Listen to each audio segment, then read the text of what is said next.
Lisa. I'm late, sorry. It's all right. Newly elected, and he's already shirking his duties.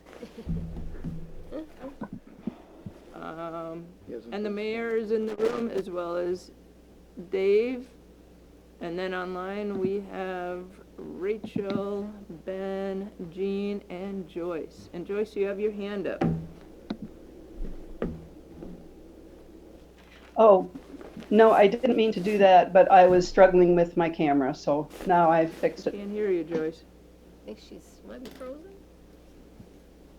I could hear Joyce when she talked. Joyce, you're not muted, but we can't hear you. Can you hear me? It's Rachel. I mean, Can you hear me? It's Jean. Can't hear you, Joyce. I think we have a problem because I think Jean just said something and we did not Yeah. hear her. Yeah, and so did I. Okay, Yeah. well, And we've Rachel. got two people from IT And here Rachel, working why on the don't you issue. say something? Testing 1, 2, 3. Testing All 1, 2, 3. right. People online are muted for some reason. They were working just a minute ago. It's probably test. because, well, it's different whether the TV is going or not. Sorry, Joyce. Here we thought it was you, but it's actually on our end. We'll get it fixed. Derek is working feverishly here. One of these days we'll have a smooth meeting and IT will all work. oh, you've had some great ones, so. I thought it was me because I'm using a backup computer since my grandson apparently used both computers and neither of them had any charge. So. Say the obvious, but I don't know if it's funny anymore. But Try turning it off and then on again. We did with the TV at least. That was the limit to my knowledge. If you're familiar with the show, IT crowd. On your computer, are you muted on both or what? Show that was on BBC. I'm muted If you're on not familiar with it, I recommend it strongly. You will Zoom. hurt yourself laughing. I have to have cable for that, though, don't you? You can probably see it on like YouTube now at this point. The IT crowd. It's wildly. Try messing with that and see if you can hear you or if you get the echo chamber. Someone's calling from 1980. Hello. Okay, let's see if I get any feedback here. No, we're not getting feedback, and I'm unmuted, so that didn't solve the problem. Can you guys hear us now? We can hear you. Testing 1, 2, we 3. can hear us by, well, no, if you turn up the volume, because I heard Rachel just a little bit. Well, you're hearing it from the control room, but we're getting it there. Oh. Testing. It's just not coming into this room.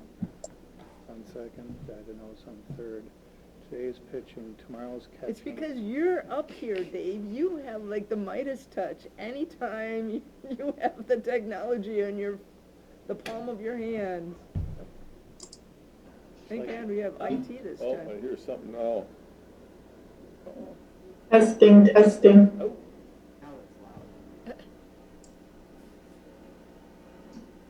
Testing 1, 2, 3.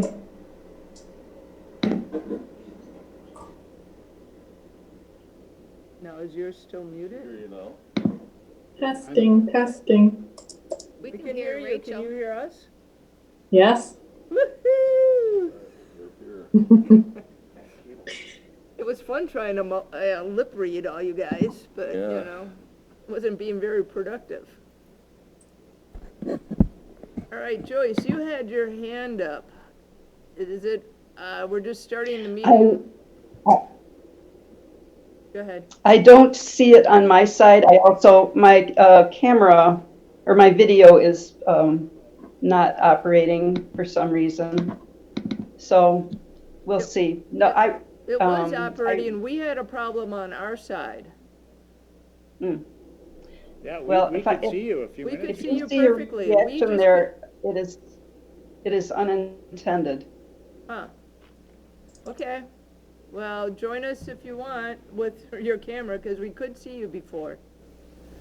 Yeah, I don't know what happened there. Okay, well, let's move on. So, we did the roll call, or I took everybody who's here.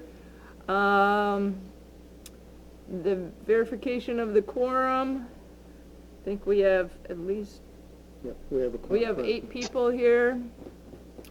It's certified compliance with open meetings law It was properly noticed. and was properly noticed. I don't see any people from the community online, and it's vastly vacant here in the room.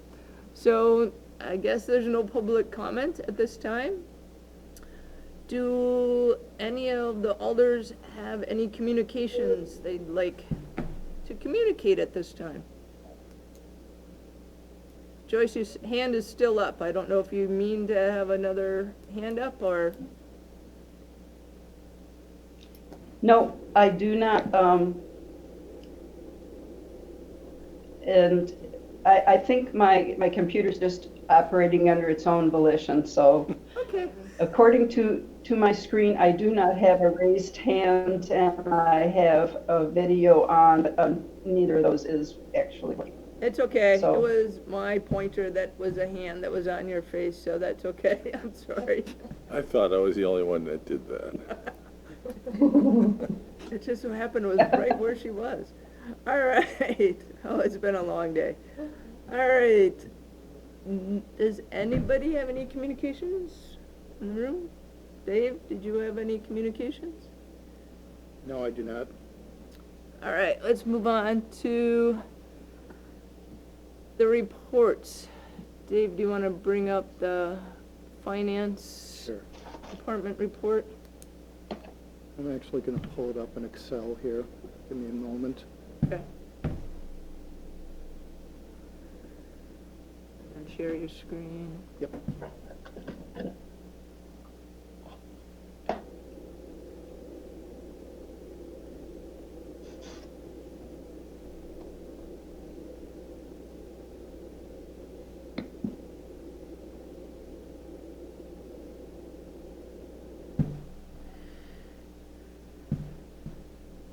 As Dave's finding that, I just want to let you know that Brett Schumacher wanted to attend, but he had a family gathering that he had to go to, but he did send me his ideas, so I will share those as we start our discussion. Can everybody online see my Excel spreadsheet? Yes. Yeah, Thank you. This is basically a recap of everything that I know that's been requested. The funded items are at the top. We've got a lot of open items in the middle. If you look at the, I'm going to make this count smaller so that you can see a little bit more. The requested column, I've got a lot of ranges and to be determined, so I can't really tell you the dollar amounts. And then I've got all the withdrawn items at the bottom for various reasons. So right now, based upon everything that's been approved to date, is $884,000 remaining.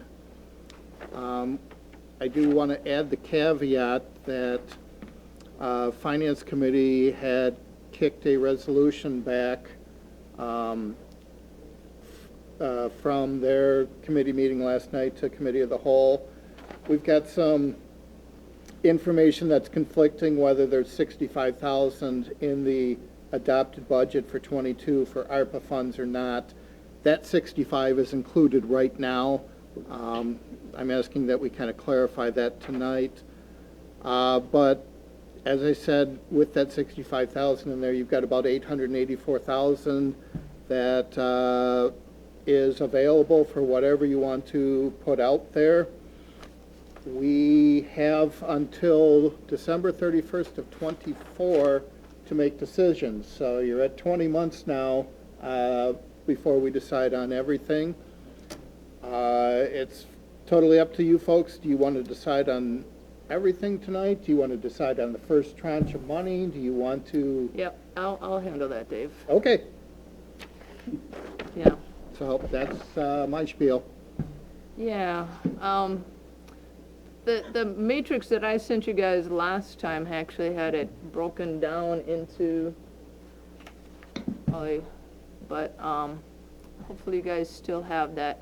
I guess That's part of their packet. I can pull that up on the screen here too. no, that was just, but you only sent what I think was not the edited matrix. So you only sent what my idea was, not the whole matrix for them to play around with. And pull up that document, hang on. Yeah, I can do that.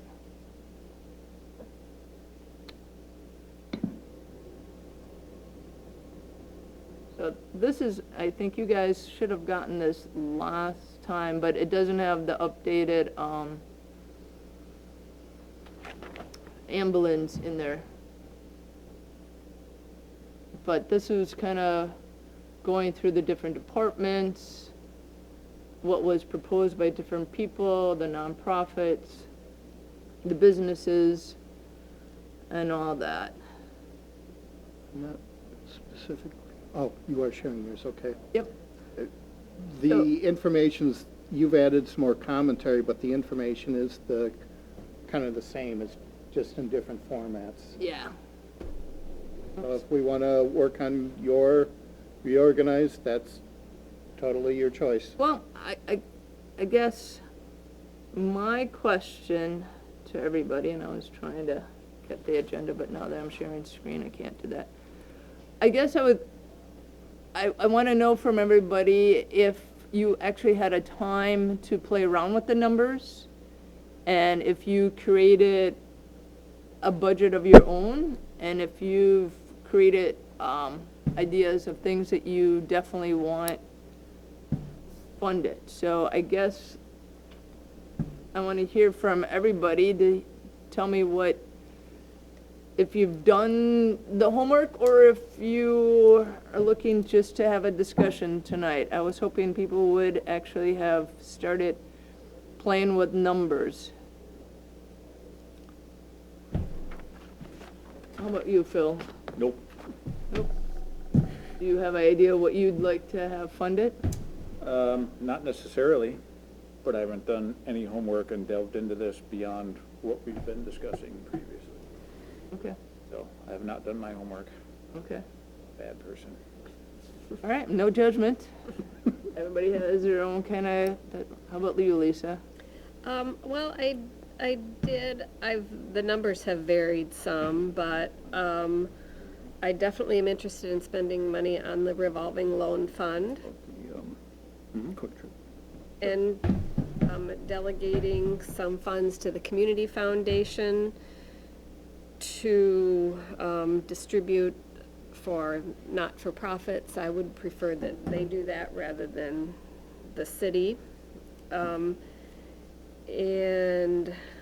also, I was interested, and I think the mayor mentioned this at a previous meeting, the possibility of whether there's a need right now or to keep some money aside for some potential land acquisition, whether that's for habitat or some other opportunities.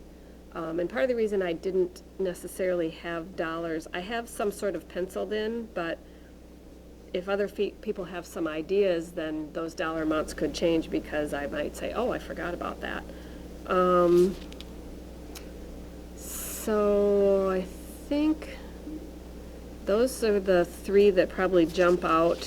And I definitely am interested in green initiatives, which I mentioned last time, but again, I don't know if we have any specifics on that yet. But I would support those sorts of ideas too, so. Okay. Greg, do you have a list, or have you played around with the budget that you've kind of decided? We're just kind of doing a round robin to get everybody's ideas and everybody listens. I don't know how feasible this is, but, you know, I'm looking through all of this, and frankly, I don't feel like I'm really very qualified for making the decisions on all of this. What I'd like to do, or suggest, or see if we could do this, is if we could identify the pet projects that we might have. I don't, maybe that's the wrong word to use, but the projects that we feel are very important. Like within And- the city or community or what? For the city. Okay. If there are some that are definitely COVID-related, and identify those, and then fund those, and then if whatever the balance is, would give it to the community foundation for them to do that, because I feel that they are well-suited to do exactly what we're trying to do here, and I don't feel like I am. Not as well-suited as they are. I mean, we can do it if that's what the council wants to do, but I just think to streamline this whole process, that's what we should do. So your two things are just identify city pet projects that were related and to funnel money to the community foundation for Yeah. nonprofits. And then, of course, we'd have to leave something in there just in case something else comes up within the time frame that we have. That would be my preference. Okay. I don't know how feasible that is, but, Pardon? I don't know how feasible that is, but, I just. No, I think- that's all right. Okay, now we're going to the screen folks. Rachel, if you had a chance to look at this, and what are your priorities? My priorities are sustainability and housing improvements, and I saw both of those on there.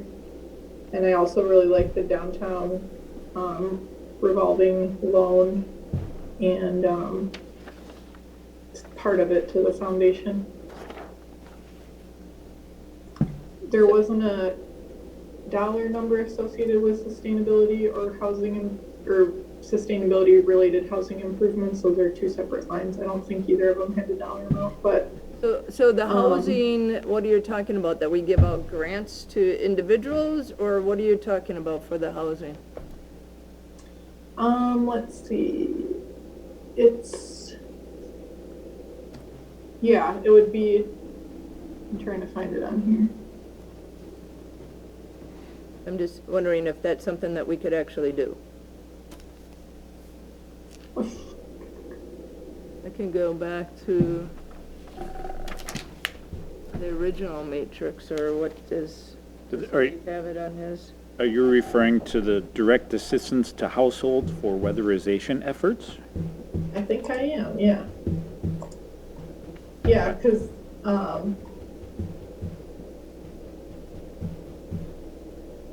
a lot of that is being funded, I think I don't know if it's federally right now that you can get assistance with that. Right. But if we could further assist as the city. How do you envision that the city actually administer that fairly? Through applications of people's, like if we looked at what the current government assistance is and set some amounts to assist on top of that, and people could submit applications for it, like just a straightforward what their project was, and So then, the city would then be a granting agency? Is that what you're saying? that's what I was thinking for a lot. I thought a lot of this stuff was like that, but maybe we can't do that, I'm not sure. Yeah, because I was trying to figure out what department would actually do that, and who would we give that task to, because it would have to be a lot of different criteria, and it has to go through a whole equity thing. But anyway, And, well, I'm also wondering if that would be a better thing, since there is the Inflation Reduction Act, which is in existence, and there is county agencies that are set up to assist people if folks reach out and contact them. There's a whole bunch of money sitting there evidently that the Yeah, I'm looking federal it up government online. has Lisa's looking set up out there. online, And Rachel. and if they've got a whole process and everything that's ready to go, that's doable. I'm doing a little bit of research into that. I haven't dug into it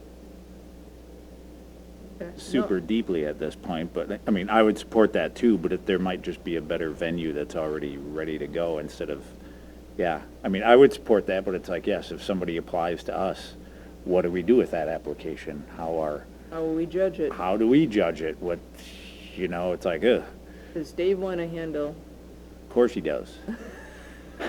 No, Just Dave a- does not want to handle that. Lisa? Yeah, just a quick Google search, it does look like there's a pretty extensive opportunity through the U.S. Department of Energy Weatherization Assistance Program. And they offer funding and an evaluation to help, looks like they can do visits and that sort of thing. So we may be duplicating services. I don't know if we could invent that. But maybe Satisfactorily, what that's we just a- could do is host a forum to bring those people here for the people to have direct access to how to sign up. And Sustainable Stoughton did that last fall, actually, because there was that not Sustainable Stoughton that had the event at the chorus? That was the The woman- Sustainability Committee. That was the Sustainability Committee. They actually had a meeting, and a woman from the county who was just full of information, and I think she runs that for the county. Now, what might be simpler is if we created a tab or a page or something on the city website. A link. So if somebody says, hey, I hear there's this IRA Inflation Reduction Act, how do I get in on that? We can go, click on this, and Shazam, everything you wanted to know and so much more. Yeah, I mean, then- Rachel, and then does we're the done. Sustainability Committee have like a tab on the website? I haven't looked recently. Yeah, we do. So then you could create a tab for that directly. Sure. That sounds good.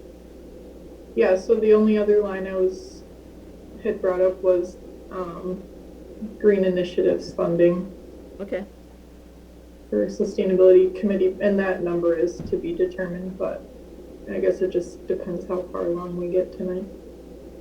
no, I mean, yeah, because I don't have a number yet. right, and like Lisa had suggested in previous meetings that maybe that we figure out what to do with, a portion of the money tonight and then leave a portion for things that might be coming on board in the next year. Like sustainability, land acquisition, whatever else everybody wants to do. All right, Sounds good. thanks, Rachel. Joyce, what do you have? Yeah.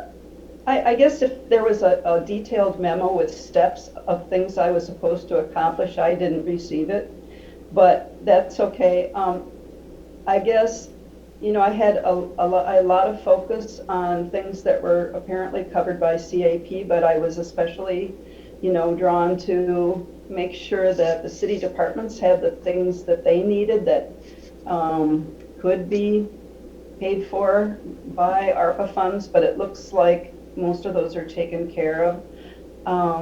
I still, I sort of said the Solomon solution for associations and groups in jest, but in truth, as I think about it, I think that would be a perfectly fair alternative.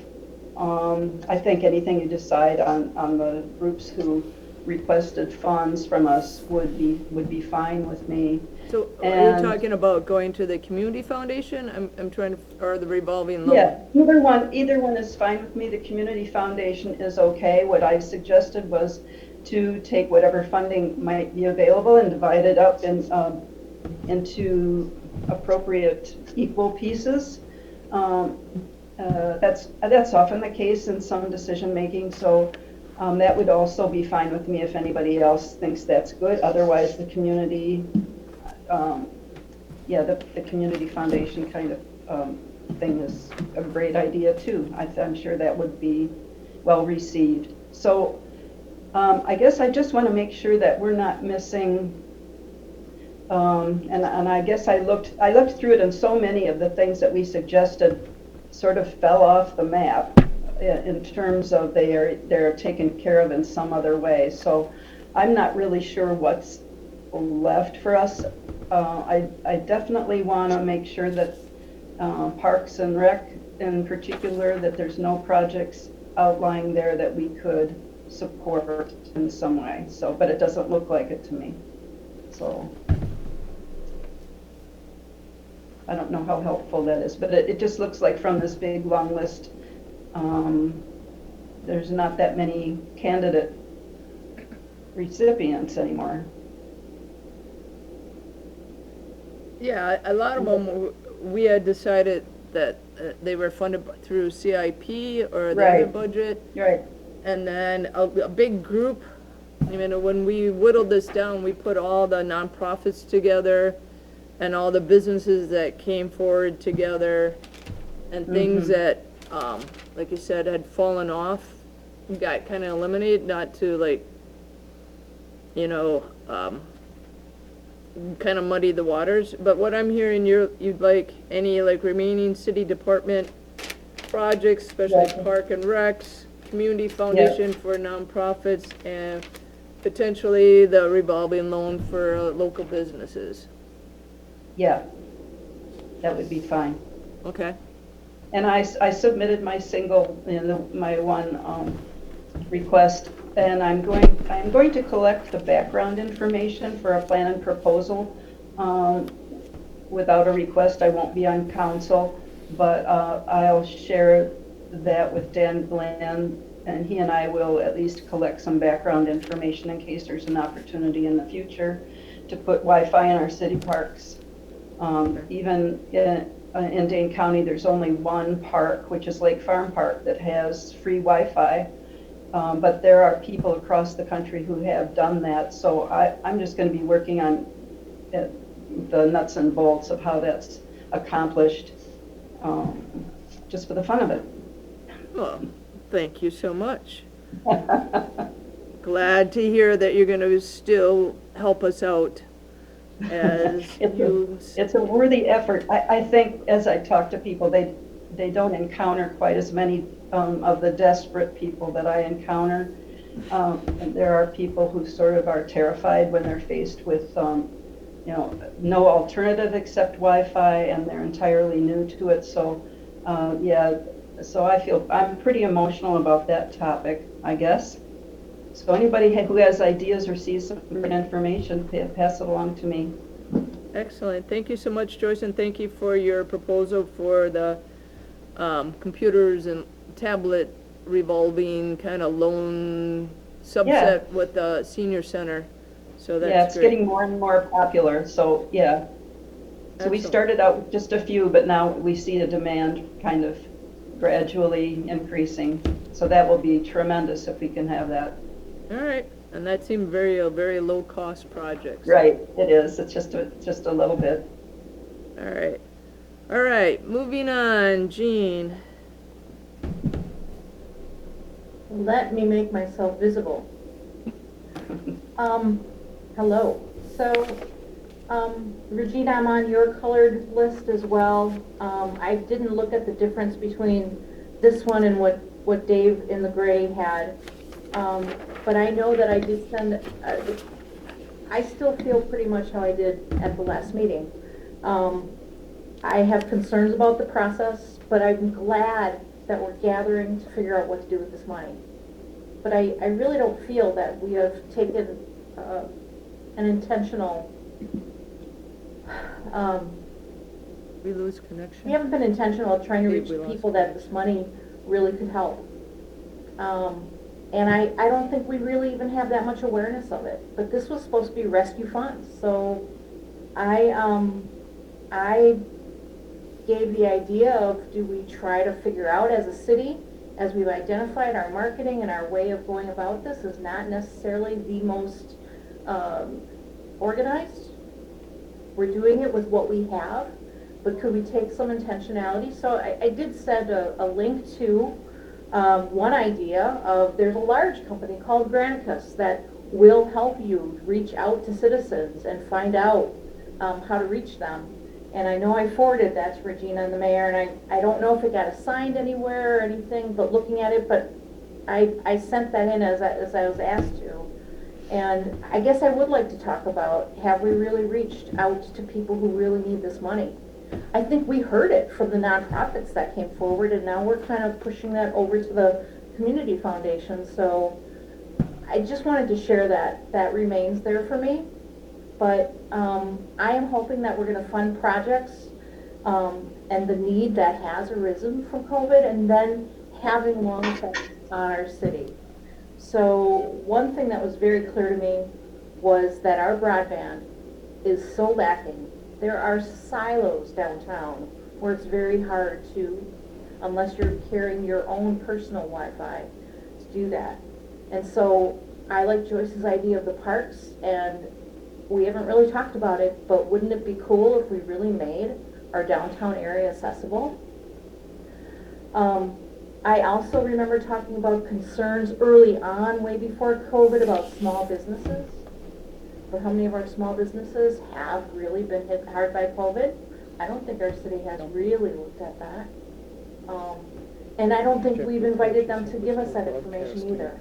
And so I feel, I know I suggested that I felt that could be a large amount.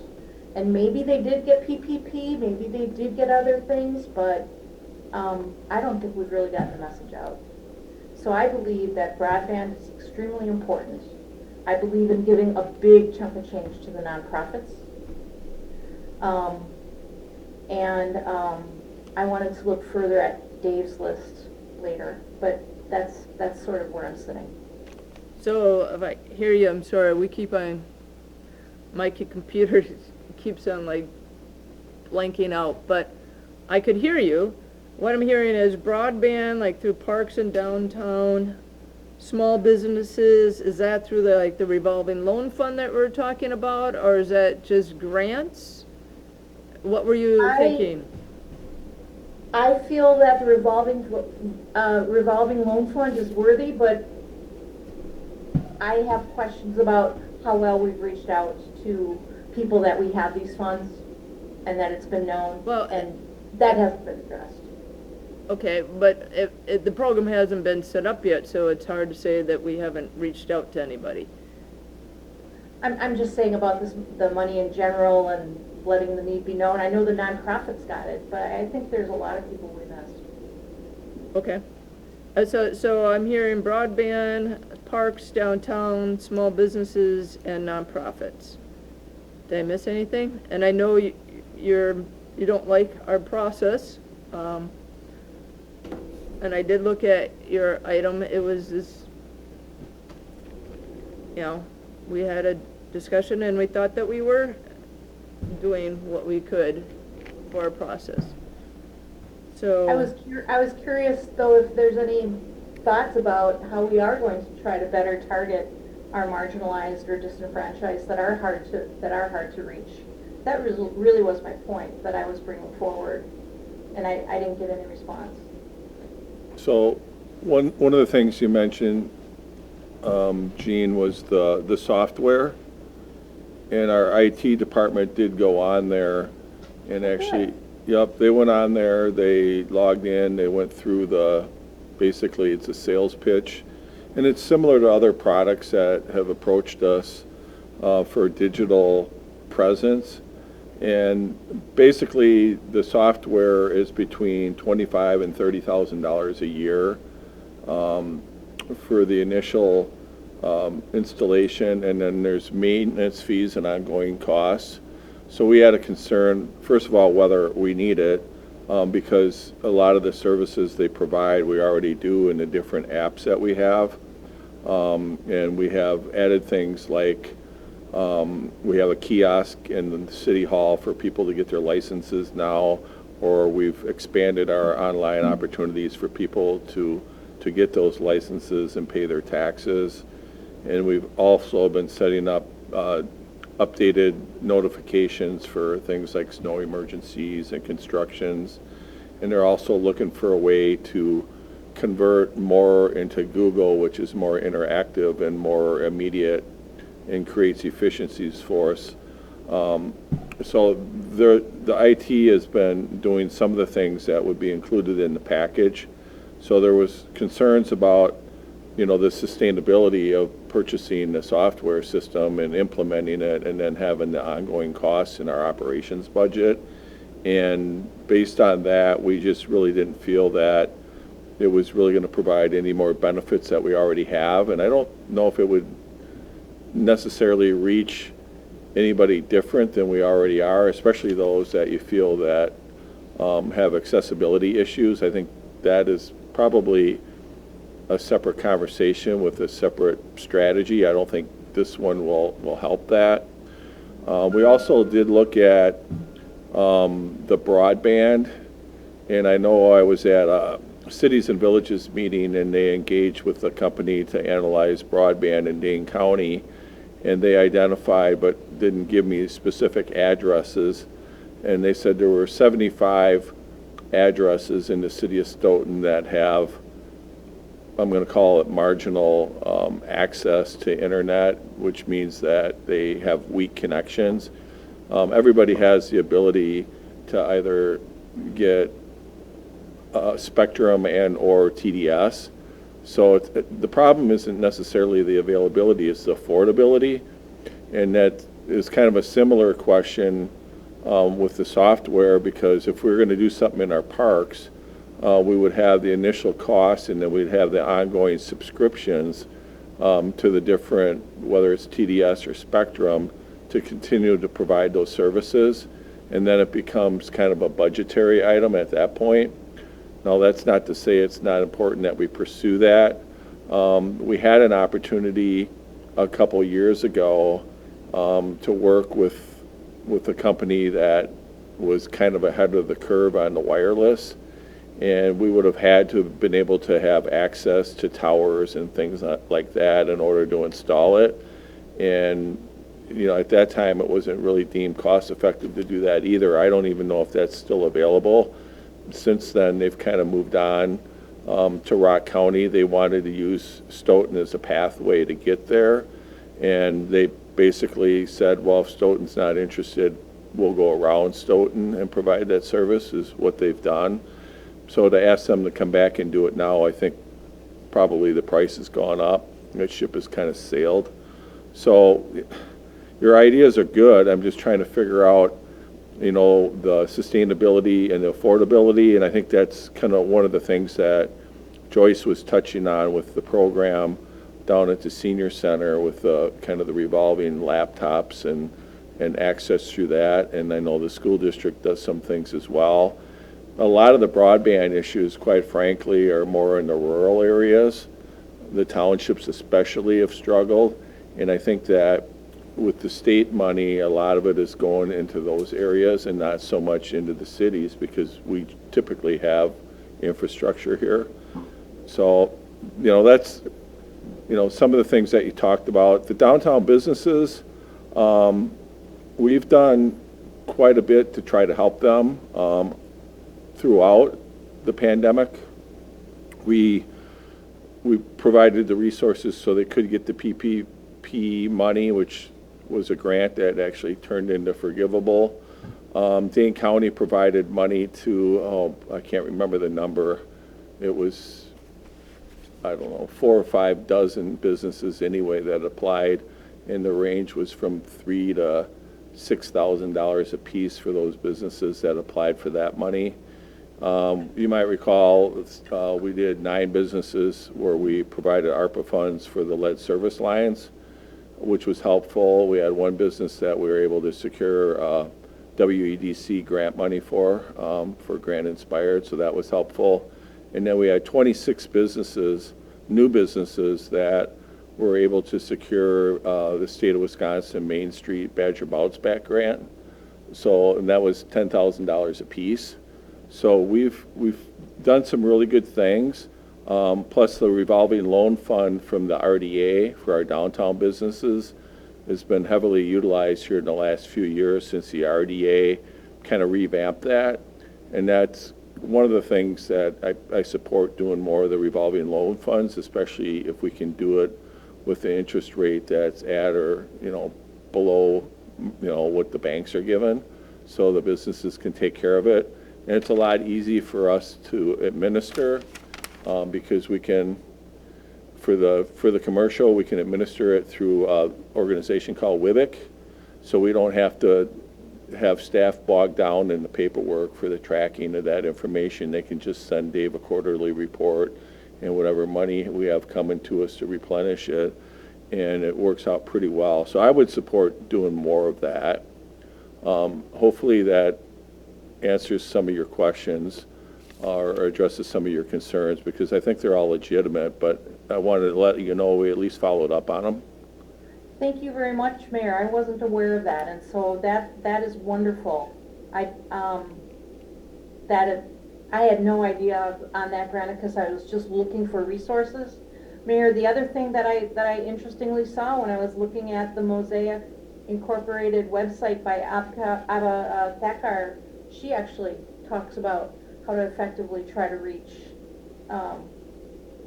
sometime marginalized or BIPOC populations in her work, and so I was really happy to see that in some of that funding, that it could maybe even be addressed there a little bit. So thank you very much for that. I'm in favor of some parts of the revolving loan fund.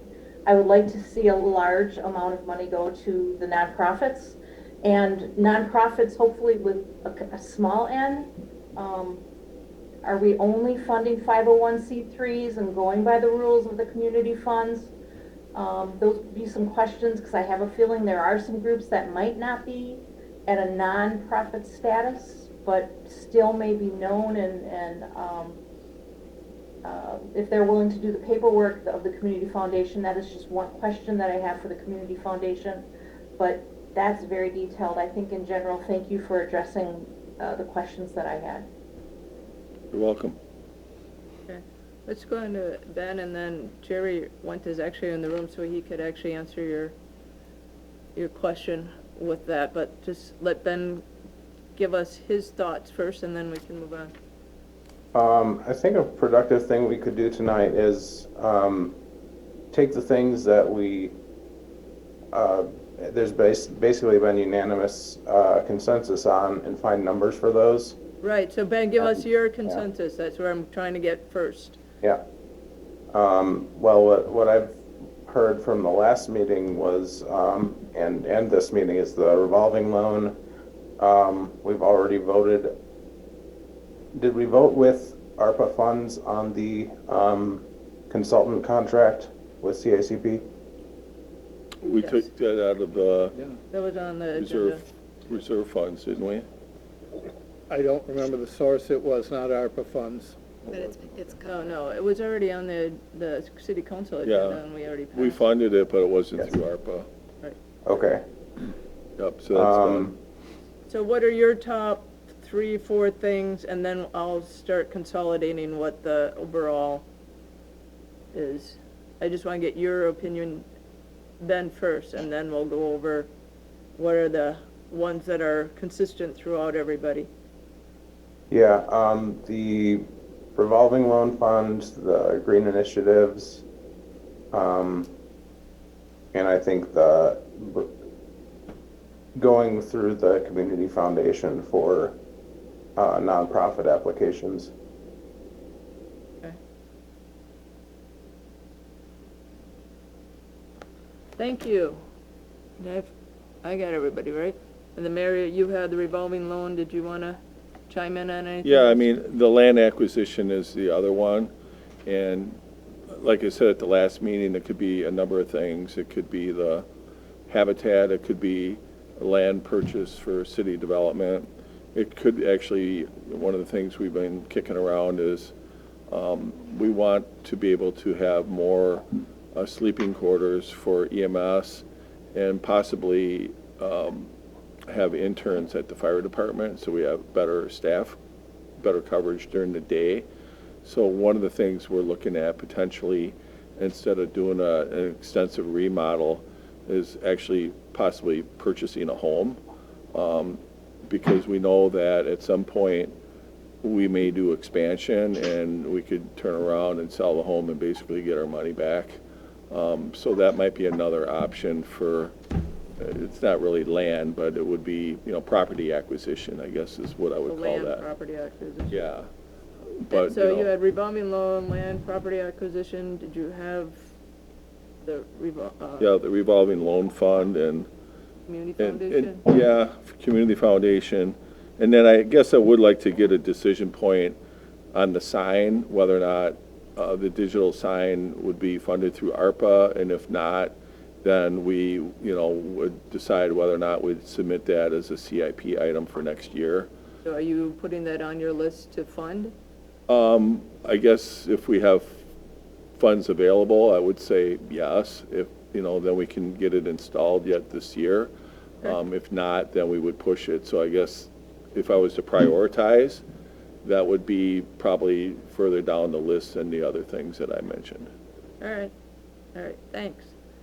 So, what that, Greg, Yeah, I just wanted to say, I think I failed to give you the three that, well, you said the city pet projects, community foundation, and extra money for the future, are the three yeah, but I things. mean, that's three, but I mean, of the projects that we would concentrate on. Okay, So, the one thing that I haven't heard, but at the Opera House, I feel very strongly that they need to get some recovery on what they lost, because, did they lose anything? I thought they I gained think a they lot do with have the something in it. grants.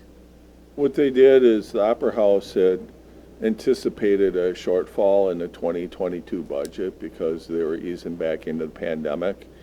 And at our last meeting, it was at finance, was that at council too, Dave?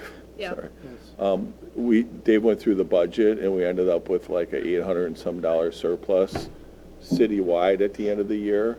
So really General fund. in the general fund. So really, the Opera House really doesn't need that money. It was made up from other departments. So I think it's okay then. it should be okay, Right. I think. What do you think? I mean, I'm not the finance guy. It depends on how you look at it. They had an operating deficit of $40,000 for calendar year '22. Yes, other departments had surpluses. We were doing a lot of fund cleanup, but as you said, we had a 881 unaudited surplus in the general fund. Bill, when he put in his requested budget for '23, asked for 120 or 140,000 for ARPA. I'm not sure if he's gonna need it or not. I don't know if we can project out that far And yet. 23,000. It's 122 is what we've got on the spreadsheet here, so.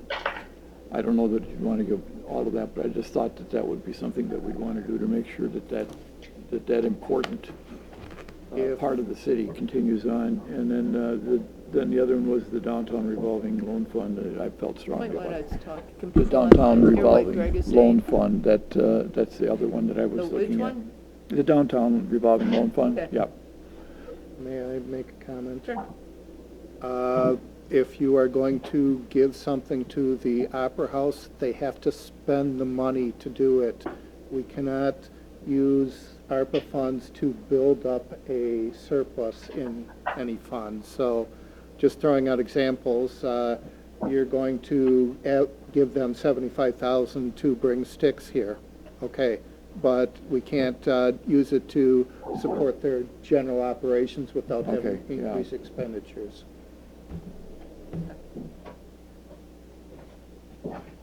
And if I can Well, now you're going to circle chime back. in? Well, yes, I am. As a matter of fact, if I may. Absolutely, Phil. I have a question Been doing his about, homework while about everybody the- else has been talking. better late than never. It's like on the bus, he's on the bus doing his Regarding the downtown revolving loan fund. Now, I guess my question about that at this point is, how funded is the downtown revolving loan fund at this point? Does it need to have more funds in it that these people can? Well, what we were thinking is that into, the or- downtown revolving loan is only for the downtown businesses. What we're talking about is to expand it citywide. Okay, And so right now, it's constrained because of the TIF number 4, that's just for downtown.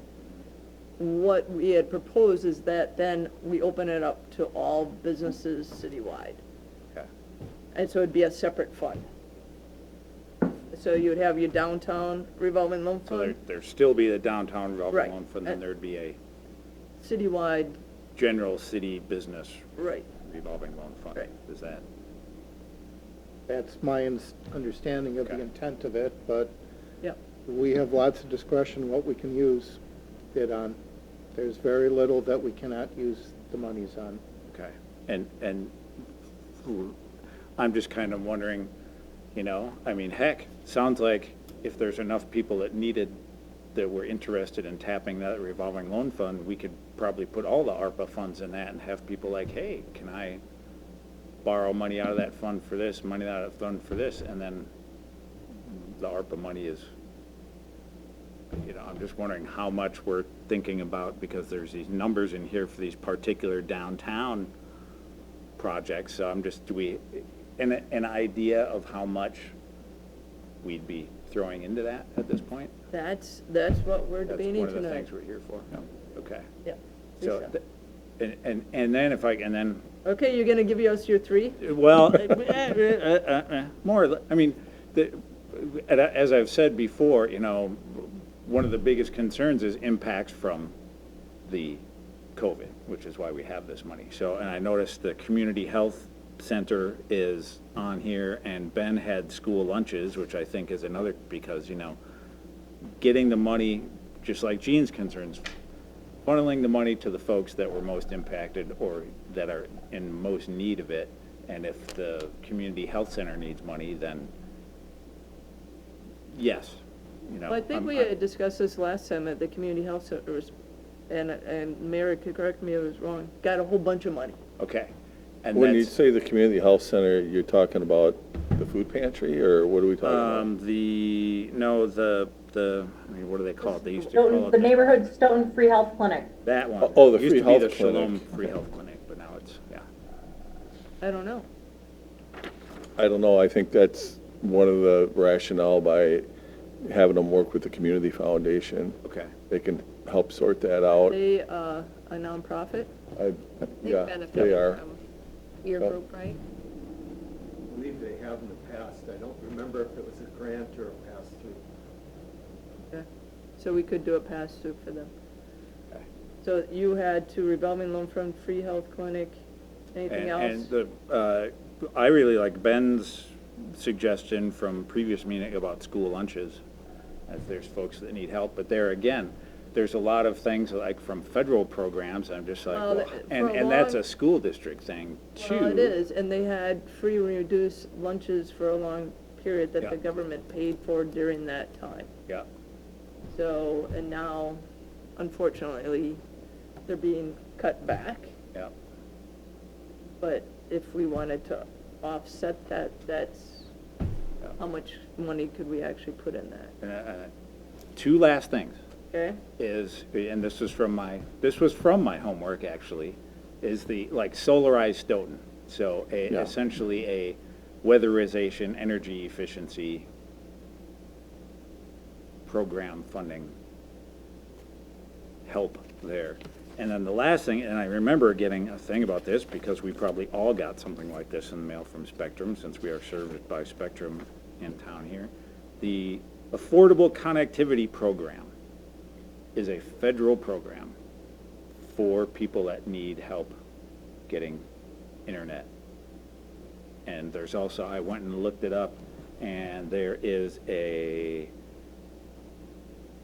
federal, yeah, it's through the FCC, the Affordable Connectivity Program, depending on what you are already getting funds from, what kind of program you're already in. There's a thing where they will give you a laptop, they will pay $30 of your internet service every month, or they will give you more, depending on, like I said, there's a huge list of things that if people are on this program, this program, this program, they also qualify for this stuff.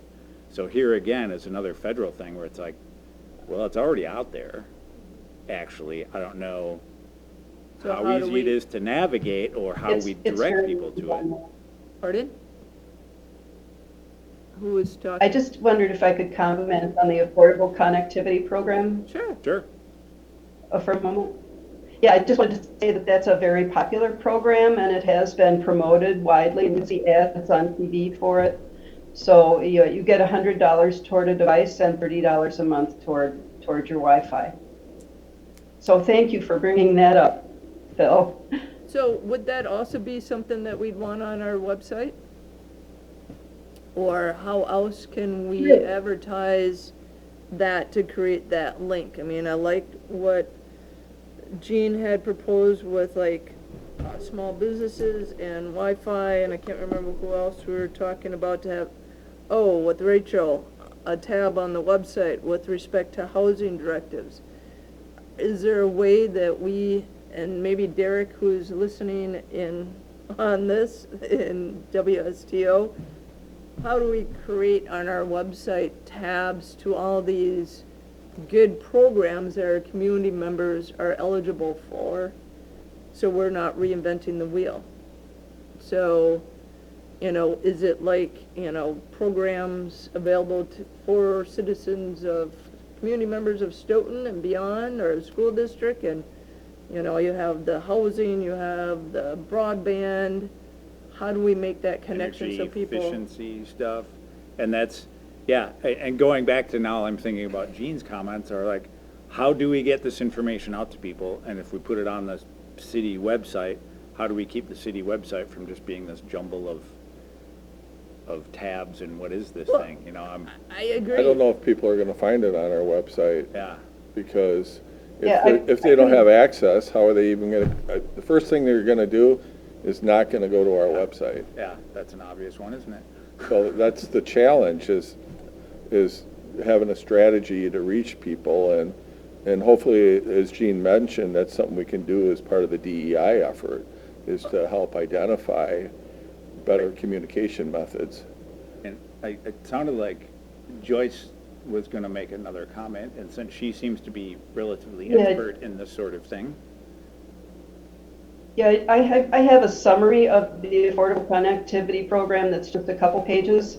And the site itself, if you go to the Affordable Connectivity Program, has a very detailed and rich list of materials that you can just download and use to promote the program. So I just wanted to mention that too.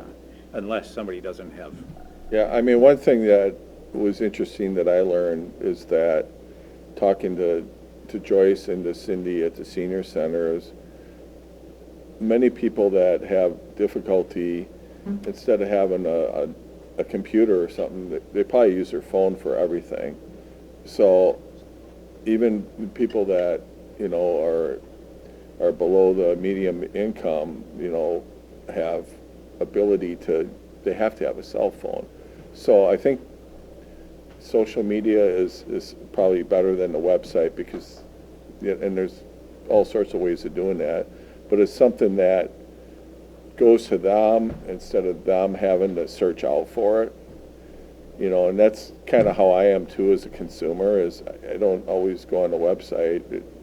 Something comes to me through social media, and then I decide, well, is that something I want to click on or not? Well, and social media, unfortunately, is just a blip in time. If you don't scroll Facebook at the time that it's being posted, it gets buried. Right, but there's others that I think are more, Right. in the moment, and having a strategy to identify which ones would help us in this area, I think would be Well, great. I agree. I think there's a lot of cool programs out there, and as Jean says, how do we make sure that all people in our community have access and know about it? And I keep on losing you guys. It just keeps on dying. Are those things published in around the clock? And is around the clock, does that reach everybody? Well, it's digital, so there again, if they're following on social media, Oh, or it's they're not, sending. it's not sent, it's not available. No, it's not print anymore, because it just wasn't cost effective to do that. But, I mean, a lot of people, they'll go, if they need something, to the senior center Sure. or the library, and obviously the school district has done a lot Right. in the area. So I think that the strategy would be to talk to the school and the library and the senior center and collectively figure out where the gaps are and then figure out the strategy to address those gaps. I don't know if it's going to take a pile of money or if it's just going to really take education to help folks or a combination of it.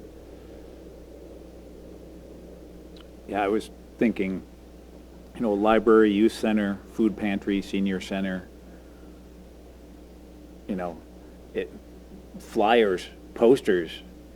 I don't know how effective that stuff is now, but if somebody doesn't have, if they're not glued to their phone all the time and they don't have internet already or easy access to internet, Right. No, I agree. take the information to them, like the mayor just said. Oh, maybe that's another. A bunch of printing of flyers that say, hey, do you need something? Here's resources. Unfortunately, resources usually say, go to this website Yeah. for more information. And if Sometimes they have a phone number, But- but Yeah, usually. it might be, at the food pantry, it might be in their utility bill, there might be other ways of doing it that will at least get them to a place where they can get the resources. They can get to the library and use the computer, and then they can go to the site or whatever. So, I think that's kind of what we have to look at. Yeah. And then who's going to facilitate that process? That's the other thing. Is that something that, our staff has the capacity to do? Is that something that we hire out maybe on a temporary basis and have somebody that has the expertise come in and just do a project, a limited time Right. project and get in and out? Well, or like you said, go to where people are and have forums. Go to the churches, go to the library, go to, the senior center and have the resources there on a rotating basis of letting people, like if they're signing up for direct assistance for household or internet, they might need some more hand-holding. So how do we get that? But, okay, so the logistics and implementation is a separate committee of the whole meeting, I think, because I don't think we should try to figure out how to administer all this. I think we first should try to figure out what we want to fund, and then based on that, figure out how we're going to implement it. Yeah, and then whatever information you need for the next meeting to help answer those questions. Okay. So I'm not going to sit here and pretend I know them all. I know the ones that were posed at the last meeting, and I can continue to bring, the information to the next meeting if that's the direction you want to go. Greg, you had your hand up? Yes, if I could take us back to the revolving fund for just a second. I just had a thought, and I just wanted some clarification from Dave, if I could. If we were to fund it, and we've got 200,000 to 300,000 here scheduled, or tentative, if we add that to it and then expand the scope of it, if I understand this correctly, that money has to be used, correct? Within a certain time frame. Using your example of the 300,000, for instance, you would be authorizing 300,000 for this purpose. That would be the allocation, but the cash has to be out the door December 31st of 26. Okay. Does that cash have to be used up within that fund? Or is just being dispersed to the fund sufficient? That's not sufficient. The money has to go out the door. Okay, so it is a revolving fund, so money is being paid back. How does that affect it? According to the documentation from the feds, once the ARPA fund or the revolving loan fund is paid out to Steve's company, that's it. Then when Steve's company pays it back, there is no restriction on the principal or interest. Okay, that was my concern. Lisa? Just another question. I'm thinking, did we have a cap? Is there a cap on the current revolving loan fund, how much someone can request? I don't know if there's a specific cap amount. I've seen it anywhere from 5,000 to 15,000 that's been loaned out. I can check with the RDA, see if there is one. The only real restriction we have is those business entities have to be in TIF number 4, the downtown, or half-mile radius outside of that. So that would be the other thing I guess we'd have to decide is if, not tonight, but, you know, do we want to say you could borrow 30,000 at a time or 50,000 or less or whatever? So I Right. guess it's to tuck away. Yeah, That's what we would decide. have WIBIC help us set them parameters based on their experience. And whatever laws might be in place, you know, I got a question. Right. Yeah, just to follow up then, Dave, if we were to designate funds to the community foundation, are they under those same rules? Do that money has to also be used within a certain time frame and then? Correct. Let's just assume for conversation that we give $25,000 to the community foundation and the check is cut tomorrow. They have up through 26, under our rules, they've got through December of 26 to spend it out. But you've also got their timeline that they need to follow up and everything else. And correct me if I'm wrong, Jerry, 24 you indicated was the last time we could really award anything to your to your organization with the timeline for come up to one follow-up? of the microphones. You can sit up here. This is casual enough. I like to stand. Okay. It's fine. The timeline for the Stoughton Area Community Foundation grants, the deadline is September 15th. They have, from that time, we approve the grants that are going to be given some money by a committee. They get referred to the entire board of the Stoughton Area Community Foundation to get approved, usually done at the October meeting, and then we go through and issue the checks November, December at the latest. They have that money, and when they write their grants, they're from the time that they write it until the end of the following year. We want them to fill them out or have the money all spent, preferably before the next grant cycle starts the next year, because if they haven't used the money or they haven't submitted back to us how they've used it, we're not very apt to wanting to give them another grant. Okay? So again, our grant cycle basically is from September 15th to September 1 the following year. So to fit in with your guidelines of what you have, we would only give grants out if you gave us money this year in 2023, going so that they would be able to get their reports back to us and us to you, or 2024, because then they would have until September 25. We obviously would not want to give any grants out in the next cycle beyond that, because I don't want to get into that area where we don't get you the information of who we gave the money to and how they spent it to verify it. And even after thinking about this more and more, it probably just makes it a lot cleaner to whatever you folks decide to work with us on. It makes sense to me to spend that money this year. Because the money's been given out, it's been part of the whole COVID thing, and we need to get the money in the hands of the people who need it or want it and who are going to apply. So I think it would make sense that whatever money we would get, we would have out as far as the grants for this year, that we could give more money out. I know repeatedly I had said that we have put a limit of 5,000, but if you folks decide to give us a generous amount, and then we would have that leeway to give out more. I've told you that last year we gave out 60,000, but 30,000 of that is what we could garner from what we have with our investments with our grant fund, and then 30,000 comes from the Bryant Foundation. So we were able to give out 60,000 last year.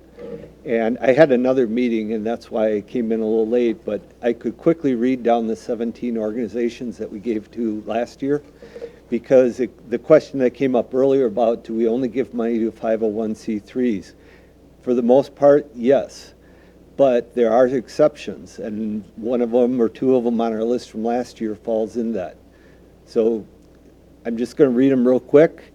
Last year, we gave to Blue Moon Klezmer Band. They're going to do performances at the Senior Center.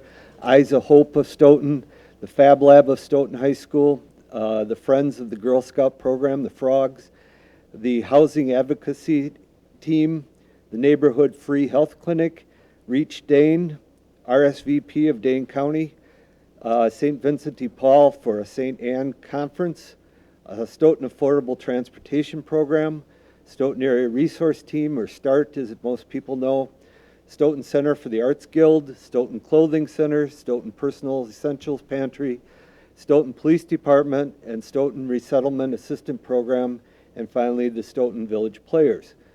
So one of those, like the Stoughton Police Department, why did we give them money? They had a specific grant for a specific project that they wanted to do, and the committee felt like it was something that they wanted to help support. So that gives you an idea of the grants that we gave last year. Does that answer your questions? I think the ones that have come up? Yeah, I think so. And I think one that came up last time was, you know, some of these nonprofits actually have staff that do the project, and you had said that you don't fund salary. Would you, if the salary is for the implementation of the project, would that fold in, or? Well, even as the list that I've presented to you about the grants, some of these do have staff members that are operating. So in part, most of the time when people apply for grants, they're applying for a specific program that's going to be offered. Right. Yeah, on some of these, you've got people who are employed to take care of that, whether it be START is a good example. So we generally don't, in the past, if somebody says, well, we wanted $5,000 and we want to pay somebody $1,000 to implement the other $4,000, you see how that can really cut down on the impact of that $5,000? Well, actually not, because who else is going to implement the 4,000? Well, part of that is we've got a lot of not all volunteer groups that sometimes get this money also. So I guess, you know, it depends. We can loosen up how we look at things if there's a substantial amount of money given, or the reason why I was really sticking to the 5,000 and it was for just programming is because we only have a limited amount. And last year we gave out 60,000. I think there was $94,000 in requests. So we had to cut some back, and that's where we've tried to figure out how to get the best bang for the buck. And I understand your concern, and you know, it's just one of those things that we really try and figure out how the money's going to get in the best source. But if there's a substantial amount that you want to give us, and then you say, well, we want you to loosen up and give, you know, because you got this big amount, you know, maybe you could up it to 6,000 per group or 10,000 and be more accommodating. You know, we're an all-volunteer group, so I don't want to take on more than what we can commit to, but that's where we're at. Okay. Does anybody else have any questions for Jerry? Thank you for your information. Yeah, I guess one other point is that you do have some groups that have applied directly for the ARPA money, correct? Right.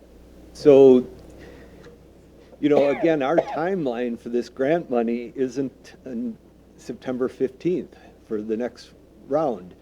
So I don't know those groups and how much they've requested or how desperately they need it, but you know, if you want to address those separately than what we would versus giving us the money and then those groups are, you mean we have to apply again for a grant? Well, no, I think the whole idea was to go through the community foundation because one, as like Jean alluded to, is we don't know how broad of a reach that we had when Right. we requested people to come in. Okay. And just because some people heard and had the ability to come in at that time, they should not be overshadowed all the other ones that we were not able to reach in that short period of time. So I guess, again, what we would, I suppose, we'll probably talk about this, is we'd like, I think the mayor has compiled a big nonprofit list. Yep. And if Jean knows of other people that don't have a nonprofit status that should be added to that list, it's not on there. That's something completely I different. sent you the Excel format. Okay. So the idea would be is if there's others to add on there, CACP went through it Monday night, Okay, or Tuesday night it was. And you could do a mail merge off it, if you wanted to reach out. It sounds like, based on the sample you gave tonight, a lot of the groups are already represented. right, which but is there might awesome. not be if they're all 501c3, if there's other ones. Jean, go ahead. I was waving at Celia. There was a child on camera. Okay. Okay, so Jean, if you know of other organizations that act like nonprofits that don't have a nonprofit standing, can you send those names and contact information to the mayor? And that goes to all the other council members as well? And I think we should probably try to figure out how to be more inclusive as well, to have that broader reach. Well, I think we're going to be able to do that because of the work that they've done. Yeah, we'll send out a mailing and an application or the explanation of the process. Okay. Would be the way we would do it, but we want to make sure that if we're going to do that, our list is complete as it can be. Right, that's what I'm saying. There's over 200 of them right now, I can tell you that much. So it's a pretty extensive list. Now, some of them are, it could be the American Legion, and then it might be the Auxiliary, which is part of the Legion, and maybe one or two other subgroups of that. So I don't think each individual one, or maybe not any of them, because they do their own fundraising, they may not even apply for it. But there's others that obviously, look toward organizations to help provide some of their funding. Right. So I think those would be in the mix. So are we in a position to say, how much does the community foundation need? And can we say, okay, let's, Well, I think they're not, are we, they will Because take we haven't- anything that we got. Yeah. Yep. I guess to go to Ben's point, we have the revolving loan that seems to be on the majority, the community foundation, another one that ranked high was sustainability. The fifth one was kind of communications, because I didn't tell you that Brett had revolving loan, community foundation, green energy or sustainability projects and communications on his, and land acquisition. So we have 6 main themes. I'm running out of fingers. 6 main themes. And so with that, I guess we can start figuring out how we want to budget those 6, if everybody is okay with those, or how do you want to proceed? Lisa, do you have ideas? Yeah, I have one. I know you do. I'm just Okay. going to do a quick advertisement. I'm putting here, hot off the press, our invite to the 25th anniversary of the Stoughton Area Community Foundation. We're celebrating on the 25th of April at the Chorus House. I'll leave the copies here, and it's an open house and refreshments and a brief program. So I just want to make sure that people are aware of that. I'm going to step away and let you make your decisions. I don't want to influence any more of your discussions, but Not going to hold up signs for nope, us? nope. But, I think I like a can't meat raffle. emphasize enough the timing. organizations that get this letter that we're going to send out, if they get it here even in the next 2-3 weeks, hopefully no later than the first part of May, they've only got June and July and August, 2-3 months to get their group together and say, are we going to apply for this grant? What's our, and get it filled out. So I just hope that whether it's a relatively smaller amount, 5, 10, 15,000, that you want us to do and to help get whatever groups, or if you want to give a substantial amount more, that we try and really cover more ground. I think hopefully within the next, I don't know when your next meeting is, but again, I'm pretty sensitive, having been in lots of nonprofit groups and volunteers, that it takes a little time to say, okay, are we going to apply? What are we going to apply for? Who's going to make it happen? And then on and on. So thanks again for your time. Any other questions? I'll stay for a few minutes if something comes up right away. But Just have one quick one. So let's say decide to give you guys a chunk of money. You send out the applications and you get way more requests than you anticipated. Would we be able to still maybe give more money later by a certain date within reason, so you could maybe have additional funds available to honor this year yet? Last year we had 19 groups apply. We gave out to 17. Yeah. So what if you had 30 groups apply? That's a little bit what I'm nervous about. If all of a sudden we get 30 or 35 applications and we got requests for 180,000 or whatever amount it is, it's like we're going to be the bad guys by turning them down. Right. My concern is if we give you too much off the get-go and for some reason you still get the same 19 but you have enough money for 25, then the money won't get allocated.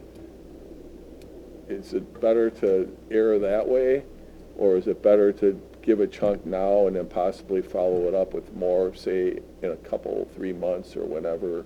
Well, we won't. After your application period. Yeah, we won't know until September 15th. And we also, in the past, history has shown us that about a third of those come in within the last days before the deadline, just like, everything else. And it's not necessarily procrastination, but there's deadlines and then there's deadlines and deadlines. Mm-hmm. And also, question for Dave. So if 2026 is the date that this money has to be out of here, so if there were a ton of requests, you were overwhelmed with requests, which would be good but not good, because that means there's a lot of people looking for money. But so if in your timeline is end of September to get that distributed, we still have 2024 next year to hey, if we still have money, Reevaluate. Community Foundation has greater need, we can revisit this and funnel more money that way, right? You are correct that we could, through 24 with their timeline, get this accomplished on a timely basis. But I agree with Jerry, we don't want to go into year 25 because of their cycle. And that's a very good point that you brought up. You could come up with a dollar amount for this year, and we do the best we can. If we see there's a tremendous amount of need, that decision could be made. I'm coming at this just trying to be benign about where we are and what we can do, as opposed to what we want or what we need. We're reaching out, trying to meet whatever we can. And that might be a happy medium between what you were just saying, Tim, between if you give us a little bit and then we have this huge demand, well, what if we get a lot and then we don't have many more than what we had in the past? Then it doesn't make sense. And, we've talked about the fact that we're not interested in fully funding every grant that comes our way. We're used to winnowing out and figuring out who are deserving, or to cut it back the total amount. So, that's, anybody who applies for grants knows that people have to make those decisions. So, anything else? Otherwise, I'll let you. I mean, Jerry, one of the things that I think some of us had talked about before, if we gave you a sum of money this year and then a sum of money that year, next year, then, you could, if you don't, like, say, people didn't get their act together and you didn't have enough applicants to use all the money this year, that could be rolled into next year as well, right? Yeah, and that question came up, and I think we can do that. We would establish a separate fund and use what we would this year, and then it would be strictly targeted for 2024 to use the rest of it, yes. Okay. So that could be done also. All right. All right, Awesome. thank you. Oh, Question for Jerry? okay, Yep. go, Jane.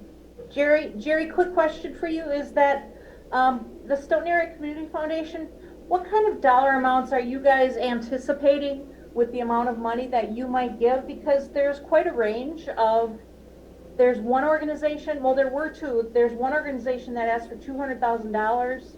There's a couple that are 75. Yes. I wondered, as you were talking, Jerry, are you thinking these rather one-time, rather big asks, even from a nonprofit? Is that something that you want to deal with as the community foundation, or is that something, is there a dollar amount you guys would be much more comfortable not having to deal with? We had, 2-3 years ago, we had several requests for 10,000, and because we only have so much money, we wanted to, and last year we pretty much stuck to the 5,000 was the max, I think, that we gave out to any group last year. So requests coming in for 75,000 or more are way out of our league. They need to go to a foundation that has much deeper pockets than what we do. So if there are nonprofits, are you thinking that if we earmarked and still wanted you to be the fiduciary agent for that, is that something you can do, or is that something that you would say that perhaps that's better for that to be awarded by the city, by us? You know, I think when you're talking those kind of dollars, especially to have accountability of how the money is spent, I don't think that's in our realm, because that's a big jump to go from what we were dealing with relatively small ones with 5,000, and then, you know, even if you folks gave us 50, 60,000 and said we were supposed to do the best we can with it, well, if we come up with a certain amount this year and we see that we only should give like 10,000 more, right now we're slated this year to give about 57,000 because the markets are down. Our account didn't yield as much, but we still have the same coming from the Bryant Foundation.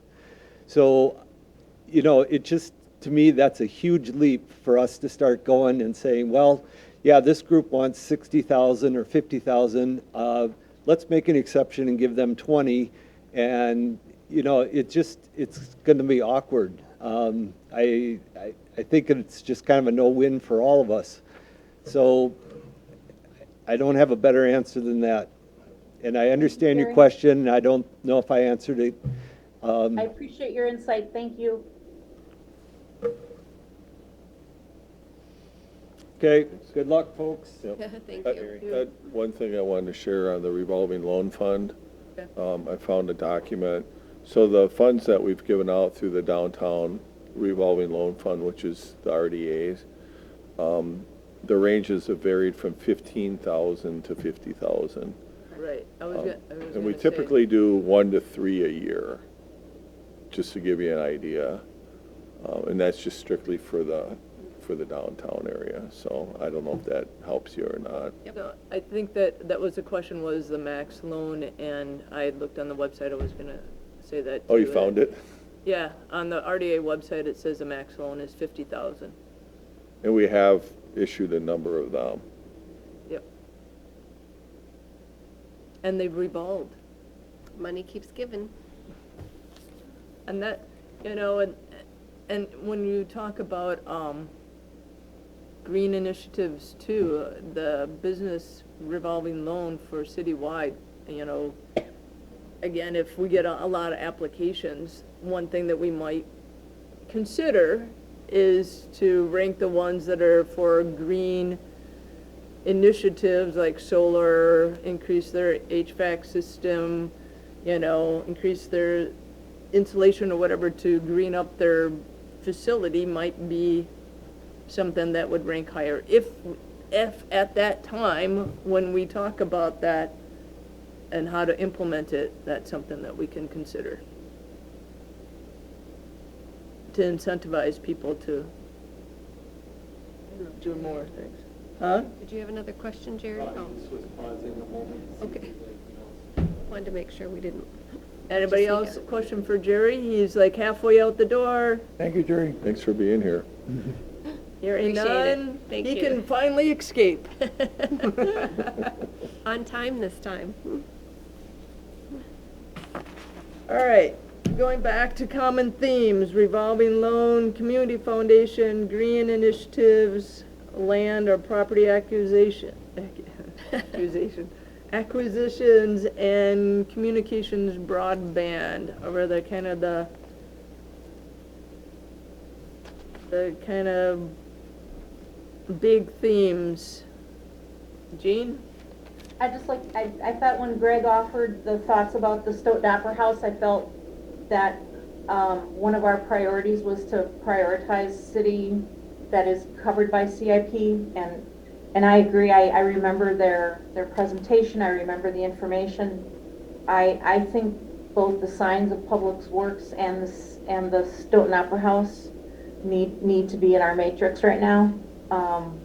There are departments, and I think that those totally relate to helping make Stoughton more accessible for folks and informed about things, as well as the Opera House being as steady as it can be given its losses. Right, but as Dave says, the Opera House can't use the money for operating expenses.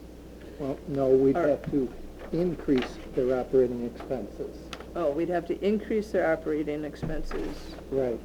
So, So they'd have to go out and contract with Weird Al Yankovic, who isn't in the plan right now, and pay the extra $200,000 to bring him in. We can't use it to shore up their losses. Yeah, that's not. well, the other thing they're talking about doing is additional renovation with the Friends group. So, for example, they may want to do more with stage lighting. And that would They- be allowed. And they may want to do more with the restrooms and things like that. So Correct. it's That's cash possible, out the door. That would be another area where if you wanted to support the Opera House, those are two things I know they're talking about with their own nonprofit group. So, maybe it would be like a matching funds towards those projects if that's something that you wanted to do. But we should really get more information from Bill. I don't know if you'd want to make that decision tonight, but if that's something you want us to pursue, we would certainly do that. Okay. Greg, you had your hand up? Yes, I did. Question for Dave, slightly off subject, but related. This must be an accounting nightmare for you. The You- ARPA funds, Yeah, the ARPA funds, it's trying to, actually pretty clean.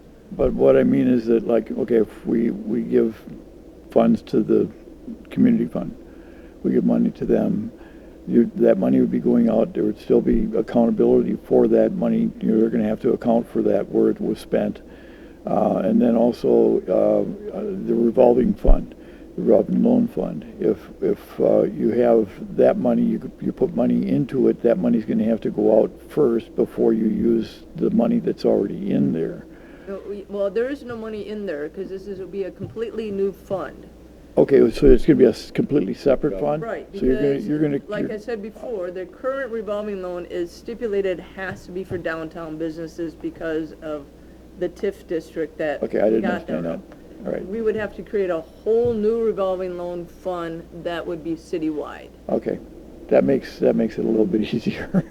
And WIBIC, which is the bank, would be collecting them, processing them. So Dave doesn't get to do that, which is happy. He just gets the summary and knows where the money is going, right, Dave? So it's less arduous on your hand because you're not actually reviewing the applications and making the contract and all that.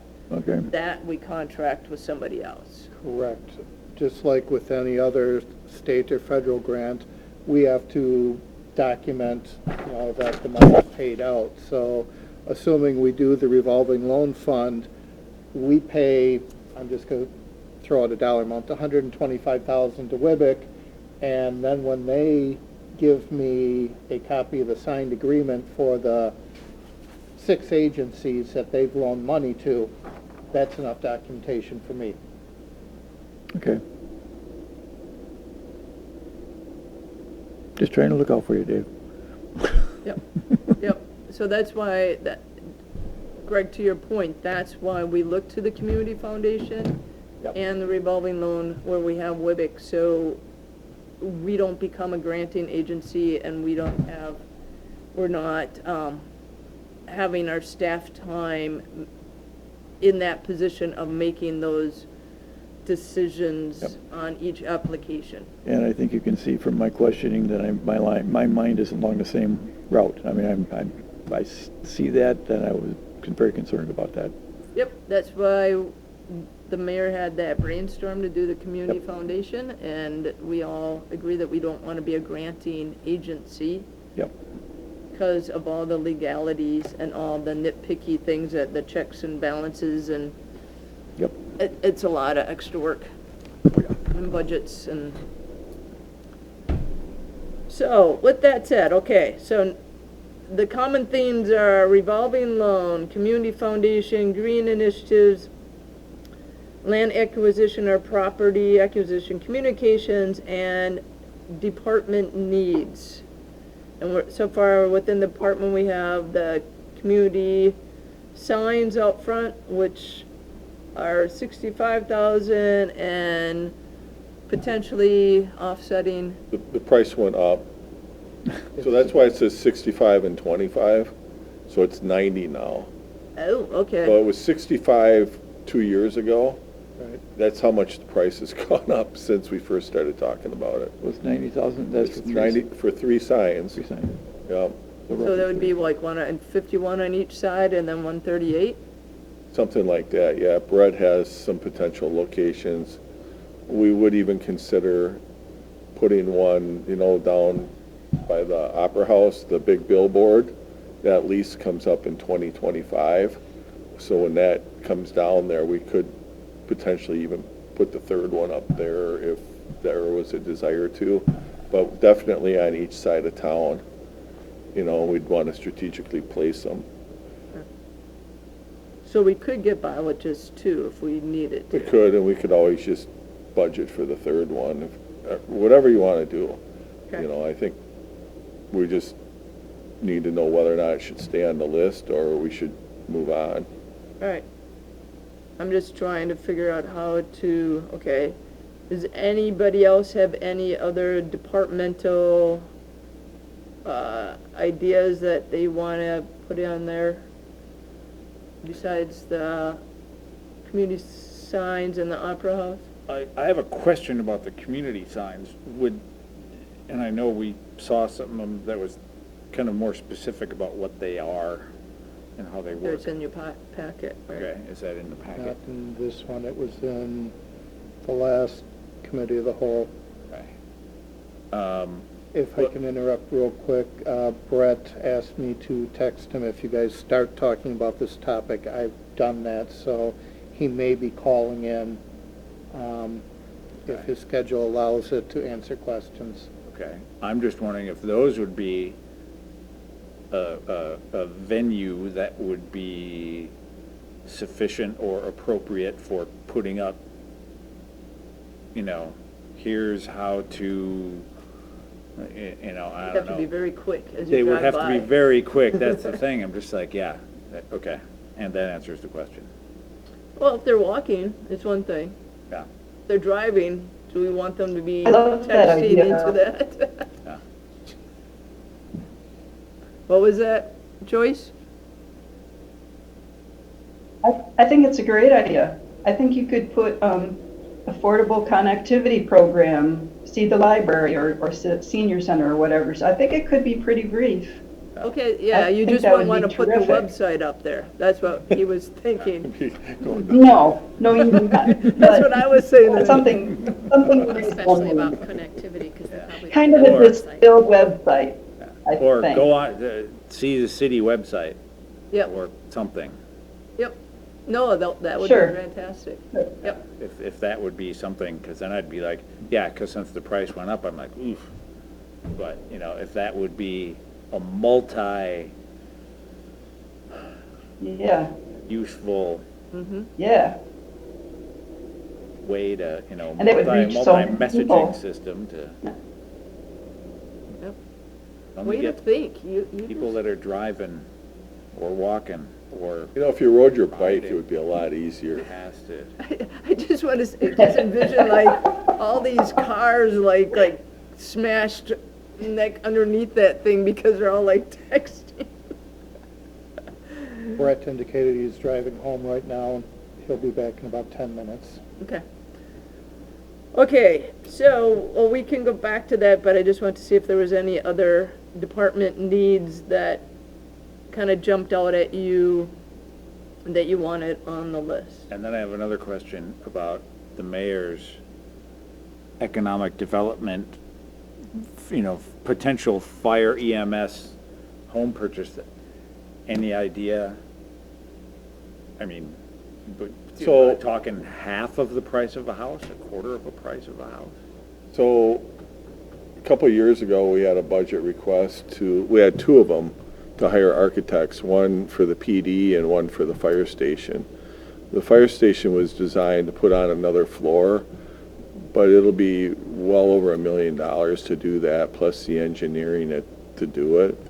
So the idea is, well, instead of investing money into a building, we could purchase a home for downtown, say 200,000 to 300,000-ish, somewhere in that range.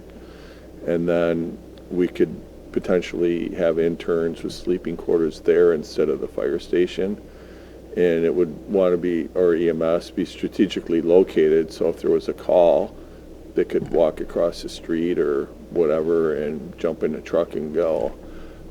During the daytime, most of the time, the interns are at the firehouse anyway, doing their studying, so they're available during the day. But you want them to have a place to live, and they're usually enrolled at Madison College. A lot of they can do it virtually, some of it, and then they can also participate in some of our training down here as well. So this is just something that we're starting to explore now. So we just thought, well, we can just add that on the list as something for you guys to chew on. More than likely, the programming usually starts in the fall. We don't know if we would have it together by this fall or not to actually enroll one or two people.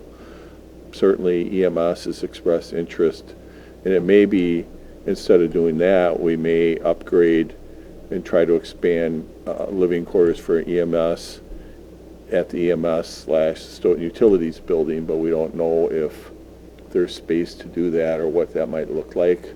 So we have to have a meeting with utilities and EMS, see if there's room, and if there is, we'd have to probably hire an architect to come in and see what could be done to meet the codes and those types of things. So it could be either or, but it's obviously, EMS, you probably heard we had over 1,800 calls last year, and we had over 400 fire calls, and those numbers have been steadily rising. Obviously, if we're going to grow, the calls are going to continue to increase with it.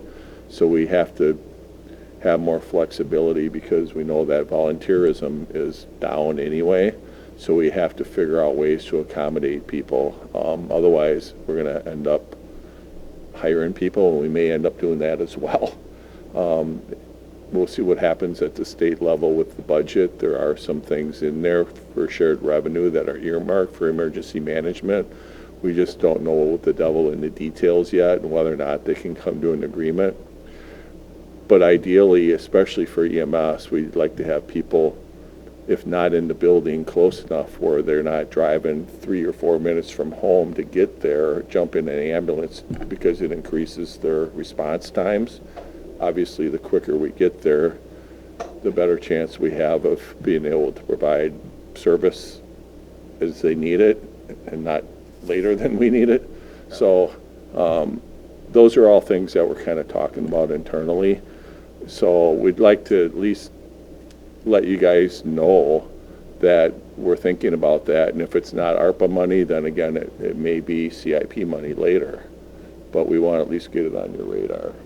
Yeah, I think it's a very interesting idea, and if, you know, something was available, 4th Street, 5th Street, South Street, Jefferson, something, you know, down here in the adjacent to all these facilities, I'm like, that seems logical, you know, depending on, you know. Right, and the idea, An architectural cost for the other stuff comparatively. So. the idea kind of came from some of the newer fire stations are including that into their design. We didn't. We included the ability, but we're finding the cost of building up instead of out is, especially on an addition or remodel, is just skyrocketed. And so the other part of the idea came from down in Cambridge with their EMS. They were actually renting places in their downtown that were vacant in order to house their staff. Renting is, I don't know if that's as sustainable as just buying a one-time purchase. But, you know, it's just something to think about. And so, you know, we're kind of monitoring properties in the downtown as we speak.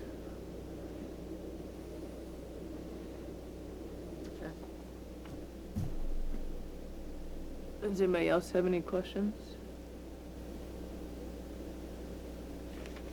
So now that we have like those basically 6 kind of common themes, I guess again I would entertain you guys to take a moment and put some numbers to those, what you're feeling comfortable with. Again, the common themes are revolving loan, community foundation, green initiatives, land acquisition or property, communications and broadband for the city, department, meaning the signs and or the opera house. Is that all, you know, amendable to everybody? Is there anything else that I've been missing? Jean? Regina, in hearing Jerry's comments about what the community foundation is capable and used to doing and how they would operate with the monies we give them, I feel that it's really important for us to look at the nonprofit asks that were above $20,000, because it sounds like that they're not really in a place that's beyond their bandwidth. And so there were a number of presentations that were quite moving and clear that I think do relate to what this money is about, that ranging from $200,000 asked from SRAP to the $20,000 from the Stoughton Neighborhood Free Clinic. And there's quite a few in between. I feel that we must do justice to that, because I think the Stoughton Community Foundation, even if we were to give them a lot, will be probably granting in very chunks that are less than $20,000 based on what Jerry said. So then you're asking us, and I thought we had, you know, this was a previous conversation, because again, you're asking then the city to become a granting organization. Well, I'm just saying that we should discuss the fact that... I know, I'm just kind of reiterating what you had said, Jean, before.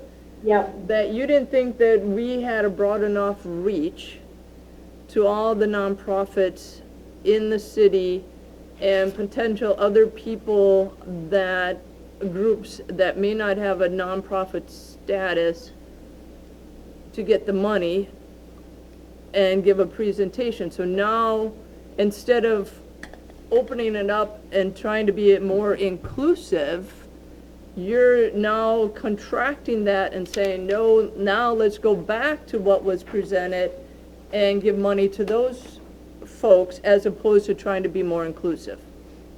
Regina, I would not agree with that presentation in any way. What I would say is that I heard Jerry say, we've got a community foundation willing to help us reach out and get to nonprofits. And he answered our questions well, but I specifically asked him, how would you go about it? We've got some big asks.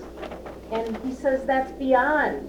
And so in order to be inclusive, what I'm asking is that, can we look at these 200,000 to 20,000 and say, are we gonna ask the community foundation to address that after what he just said? Or is that something we need to discuss further? And I still stand by those comments before. I'm just asking for clarity in what is on the spreadsheet before me. Right, and I guess what I was trying to say, Jean, is that previously you didn't think that we had a broad enough reach, and so if we only discussed those ones that are on the sheet. No, I love that we're gonna give money to the community foundation. I think that's great. I think that they're open.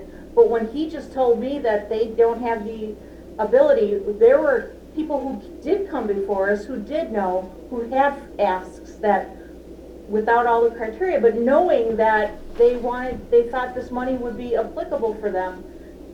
How are they gonna be counted if they're asking for $200,000? And we say, go to the community foundation. I find that a little irresponsible. That I think we should have a discussion about that. Okay. So my concern with that is, if I felt like these groups had lost $200,000 worth of revenue because of the pandemic, I would feel a certain way. But if I feel like they're trying to build an existing or a new program with this money, I don't know if that's what it was designed for.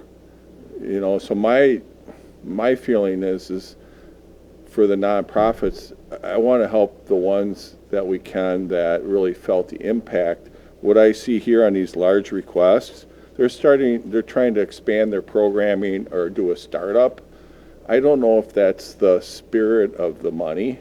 Maybe it is, but that would be the question that I would pose. And they're all worthy groups. That's not even the question here. The question here is you know, what should our parameters be when we're trying to help these groups? I'm saying that the smaller chunks seems more appropriate to me because we know those groups and those amounts were impacted. But some of these larger ones, I'd love to be able to help them, but they're going to have to look at multiple sources in order to accumulate those sorts of resources. Thank you, Mayor. I think that's right on. I just wanted discussion and looking at the reality of what the Stoughton Community Foundation can do and the fact that we've had these asks. I agree, Jean. I mean, coming from a nonprofit and working with grants all the time, I think my concern with some of these large asks, as the mayor said, when we listen to them, they're about starting new programs or somebody's full-time salary. I guess that was why I kept on coming back to, would he recommend or would he open it up for some salary to get some of these bigger projects done? Because I like I said, working for a number of nonprofits, you sometimes need to hire somebody to actually get the work done that you're proposing. You can't just expect volunteers to do all the work all the time. And so maybe what we need a better discussion is, if we give money to the community foundation, when would we stipulate that they could go beyond their $5,000 request up to, you know, 10, 15, 20,000? Do we allow them to have some staff time, salary allowed in there? Those are the questions that we can stipulate, you know, also. I think it requires another conversation with Jerry to try and pin him down a little bit more as to what they can handle, what they would be real comfortable with, and then go forward with that. I think he answered most of those questions. Yeah, but I think there was room, from what I was gathering. What he was saying is that they were looking like, I think it was 60,000 basically was what it was. But I think that if you really talked to him and tried to pin it down, I think you could probably handle more than that. I don't know, but that's why I say I think it's gonna take another conversation with him and just, try and pin it down. Okay, Lisa? So I'm not stuck on these numbers necessarily, but I don't want to have us get hung up on a lot of details. Just throwing out numbers which may be way off base, but I think we have about 880-some thousand, am I right about that? Well, it's more if you put the signs back in. Okay, so let's say 900, just, right, does that sound about right, 900,000, Dave? 883. If I take out the 65K for the signs, 949, so roughly $950,000. Okay. So, if we did, say, 200,000 to the revolving loan and 25 or 50 of the foundation, if we wanted to set aside 200 for green initiatives, the public works signage and all that, is 90,000. If we wanted to support the land acquisition, house, whatever, in this market, I'm not even sure you could get anything for 300. That's 815,000. So, I don't. Say for the community foundation? I just threw out, 25 or 50,000. And again, I'm not stuck on these numbers. I was just trying to get us a starting point so we realize that, do we really need to get hung up on, if we're only going to give maybe 50,000, do we need to get really hung up on trying to micromanage how the foundation is going to spend it? Now, if we're talking 200,000 to the foundation, then maybe we can, but I don't think it would be realistic to give them more money than they can manage with a group of volunteers. So I guess they have a time commitment, so I'd like to come up with something tonight for them. And if we walk away with nothing else, I'd like to come up with a number for them tonight. So that's my piece.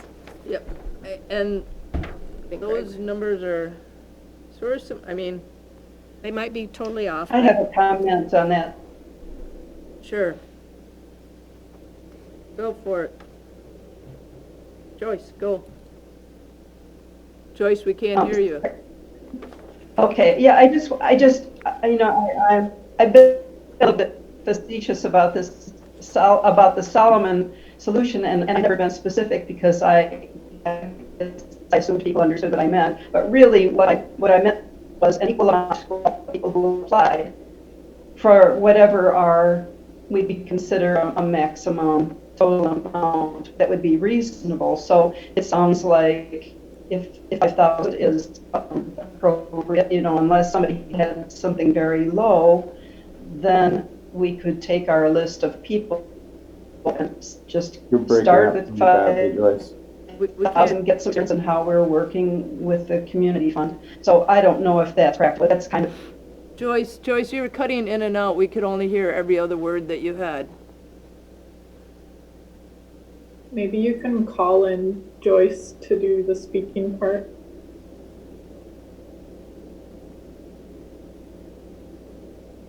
Oh, you're not hearing me? No, every other No, word it's is super You're in and not out. hearing me? Something going on. Oh, I think what Joyce Okay. was saying is that, well, no, I can't even put it together because I was only hearing every other word. So,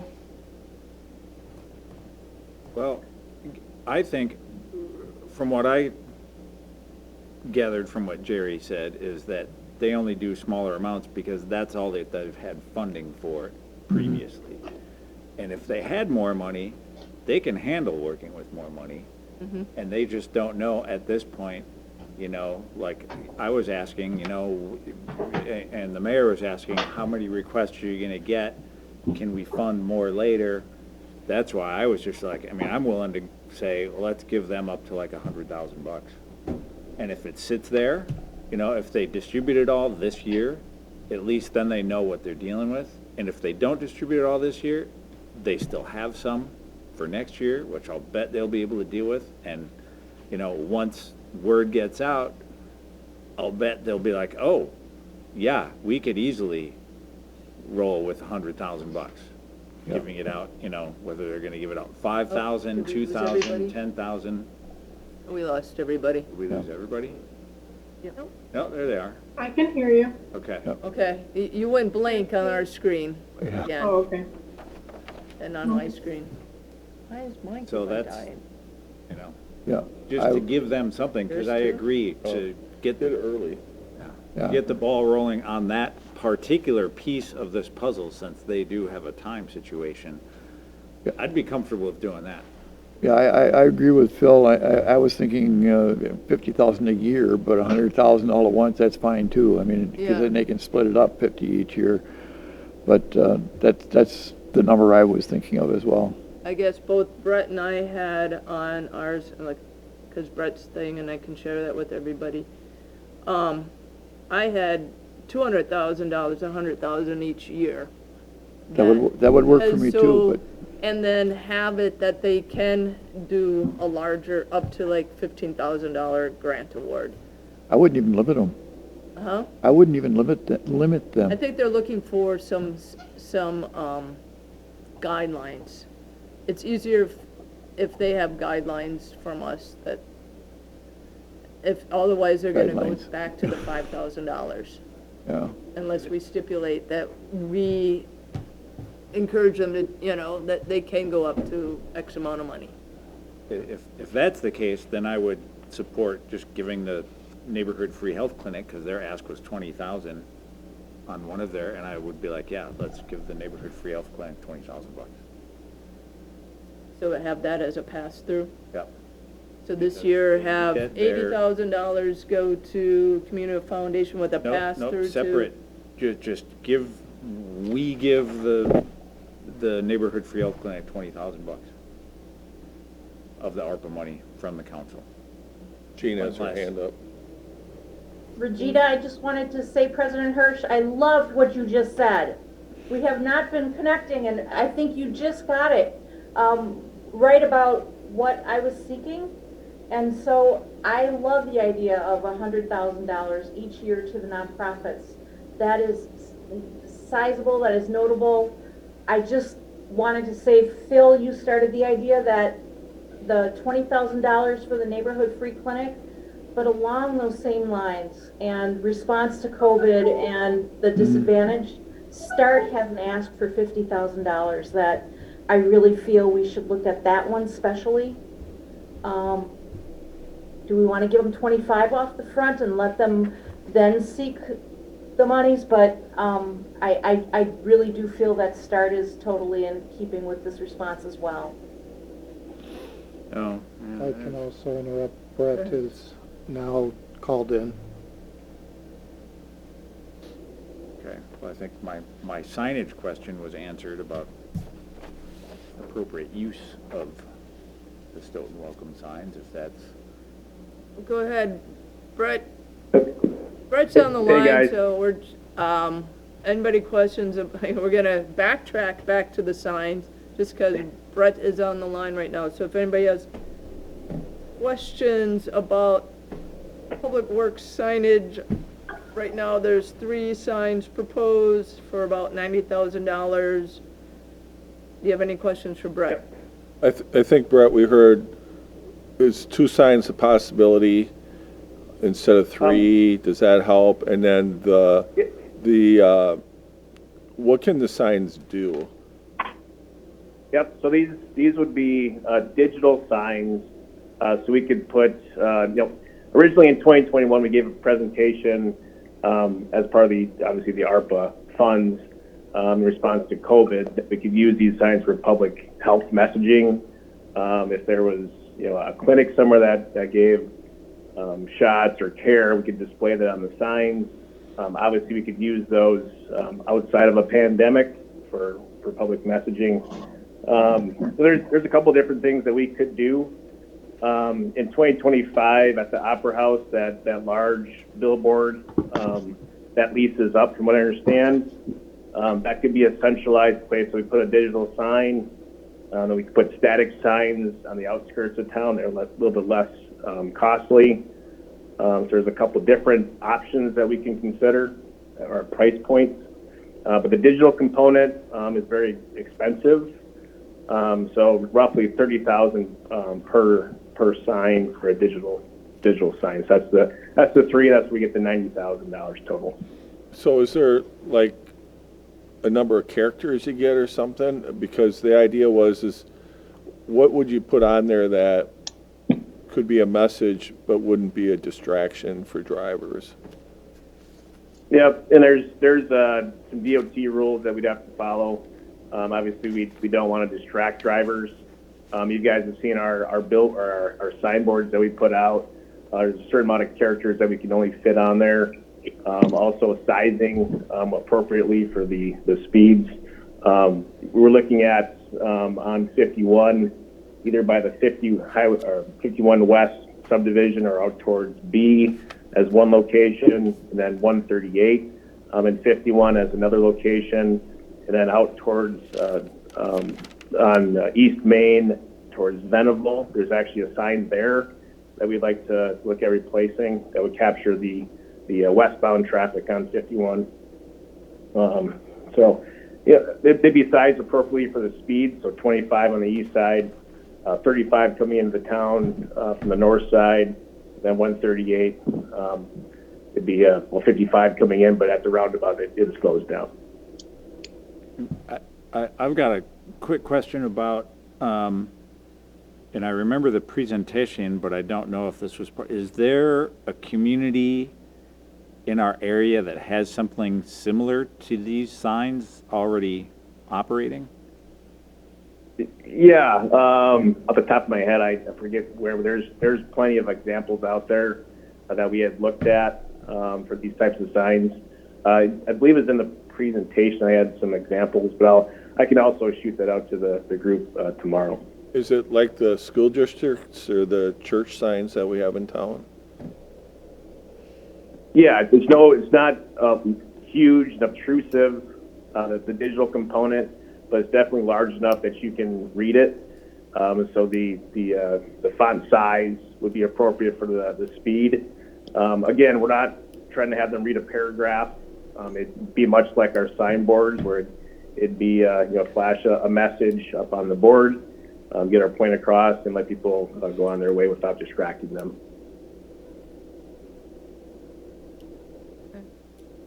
Anybody else have any questions for Brett?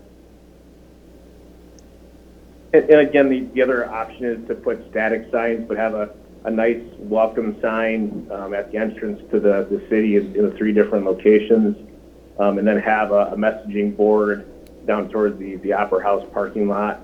When that billboard goes away in 2025, that's another option to consider.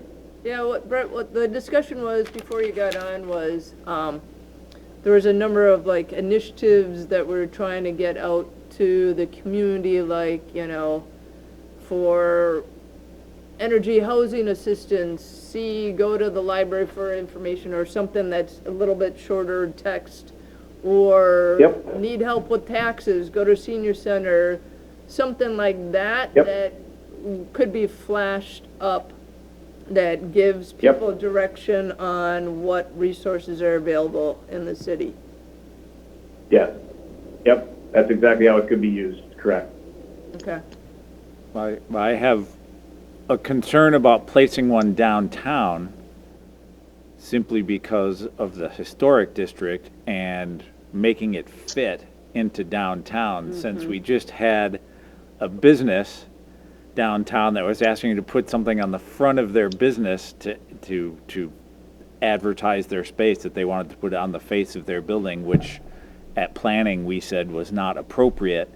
So might be a little what? Have to look at the zoning code. Yeah, I mean, yeah, that's right. I'm a little concerned that we just instructed somebody that they couldn't do something, and then we turn around a couple of years later and then we go ahead and kind of do something similar to what we told them they couldn't do.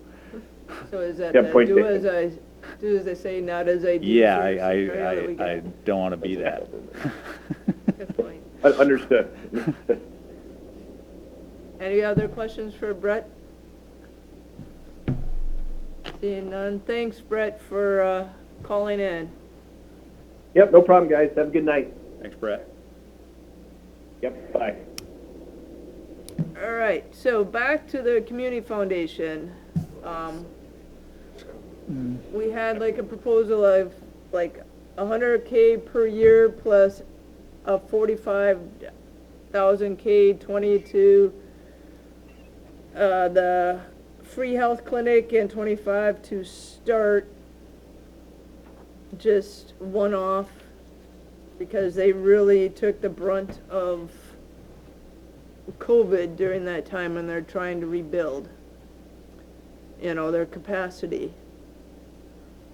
So then 100K per year for the community foundation plus 45 for the other two combined. What are your thoughts on those? Lisa? I guess I'd wonder, well, so I'd be interested to know then what other people are looking at for funding the other projects, because that's a pretty big chunk.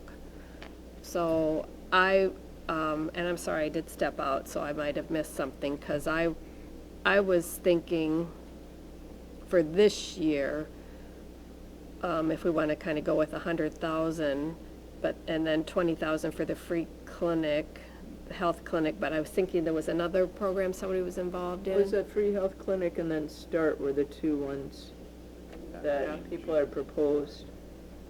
So free health clinic, I think, was 20 and START was 25. Okay, so And around the both of those 150. just got community foundation monies this year, so they both got $5,000. Yeah, I'd be good with at tonight's meeting saying, designating 100,000 to the community foundation. Or just just to one get year them- or every year? Or just this year, like, write them a check tomorrow, and just to get that going, since they have, Jerry expressed his time concerns, and just to make that happen, and then we can see, how things, because we do have we don't have to spend this all today, but they have a time concern, and I'm just like, I'd be comfortable with that for myself. That's a motion, I'll second it. Yeah, that is a motion. All right, I'll second it. I can do that on the committee of the whole. I know. Any other, Rachel, did you have your hand up? Sorry, what was the motion? The mayor has it written down because he's, It was a motion by Phil and a second by myself I guess I'd like to amend the motion. to designate 100,000 to the community foundation and You said 20, I Just so was that just gonna I leave think that that's a one, separate motion. clear cut, that one be that one. I'd like at the to amend moment. it to allow them to increase their gifts up to $20,000 and to include project staff salary. I think, Did he say that they really have a policy of, like, we only give out I this mean, much? No, he said they would be able to do what we asked them. Yeah. So I don't know if we need to do well, they have their own board, so I guess how we phrase that would be like, we could encourage, or we could support, or whatever Recommend. whatever the word is, that they consider doing whatever up to 20,000. Is that what you're? Yeah, I think. Because we don't want to tell them what to do, but we want to let them know that we would support them if they did that. Right. And we don't want to micromanage. Because their own board might say, well, we really don't want to go there. Well, it's again, it's getting to what Jean's point was. Some of these have bigger asks, and I know some of them we just kind of separated out, but, a bigger project might be something that's more beneficial to the community, Mhm. $5,000 doesn't go very far. Go ahead, Lisa. Just a question, is your intention to have them include the free clinic? Because we could do 80 and then a pass-through for 20, if that's the intention of the group. I'm just not clear if that's what you were thinking. My intention was to just give them 100,000 to work with, period. Let them determine, because that's what they do, and that's what they have the people for, and that's why we're giving it to them. Jerry can also come back to us and say, awesome, you gave us 100. we've had 400 requests for money. We've been inundated. Just wanted to let you guys know, and here's where we're looking at, and we're more comfortable with giving out 5s and 10s, and then we can still say, oh, well, we have these other things on here that we still have the latitude to give out chunks if they're not comfortable giving out chunks. But at least that gets their ball rolling. Yeah, and I mean, we can say up to, we recommend considering going Yeah, I up would say to 20. recommend up to 20,000.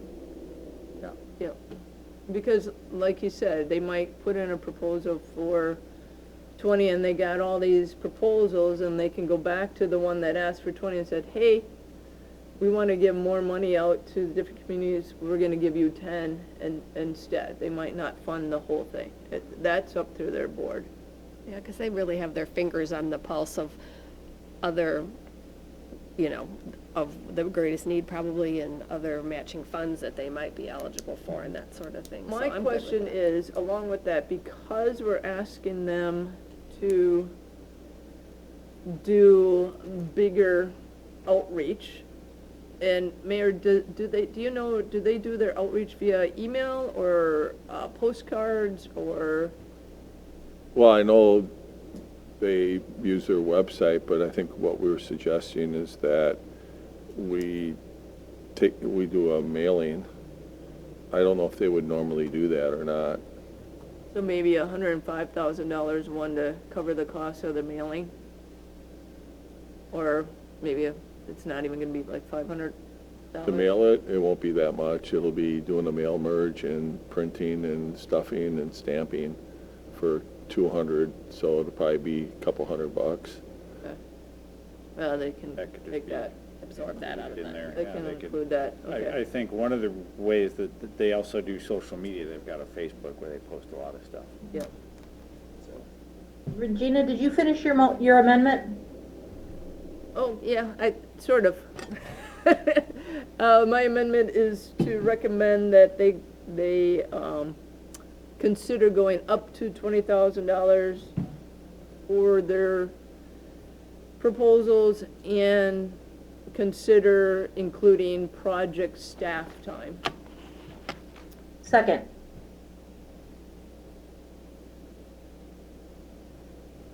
Question? Get all that? Good? Yes, Gene. Oh, no, that's Did the my, second. Okay.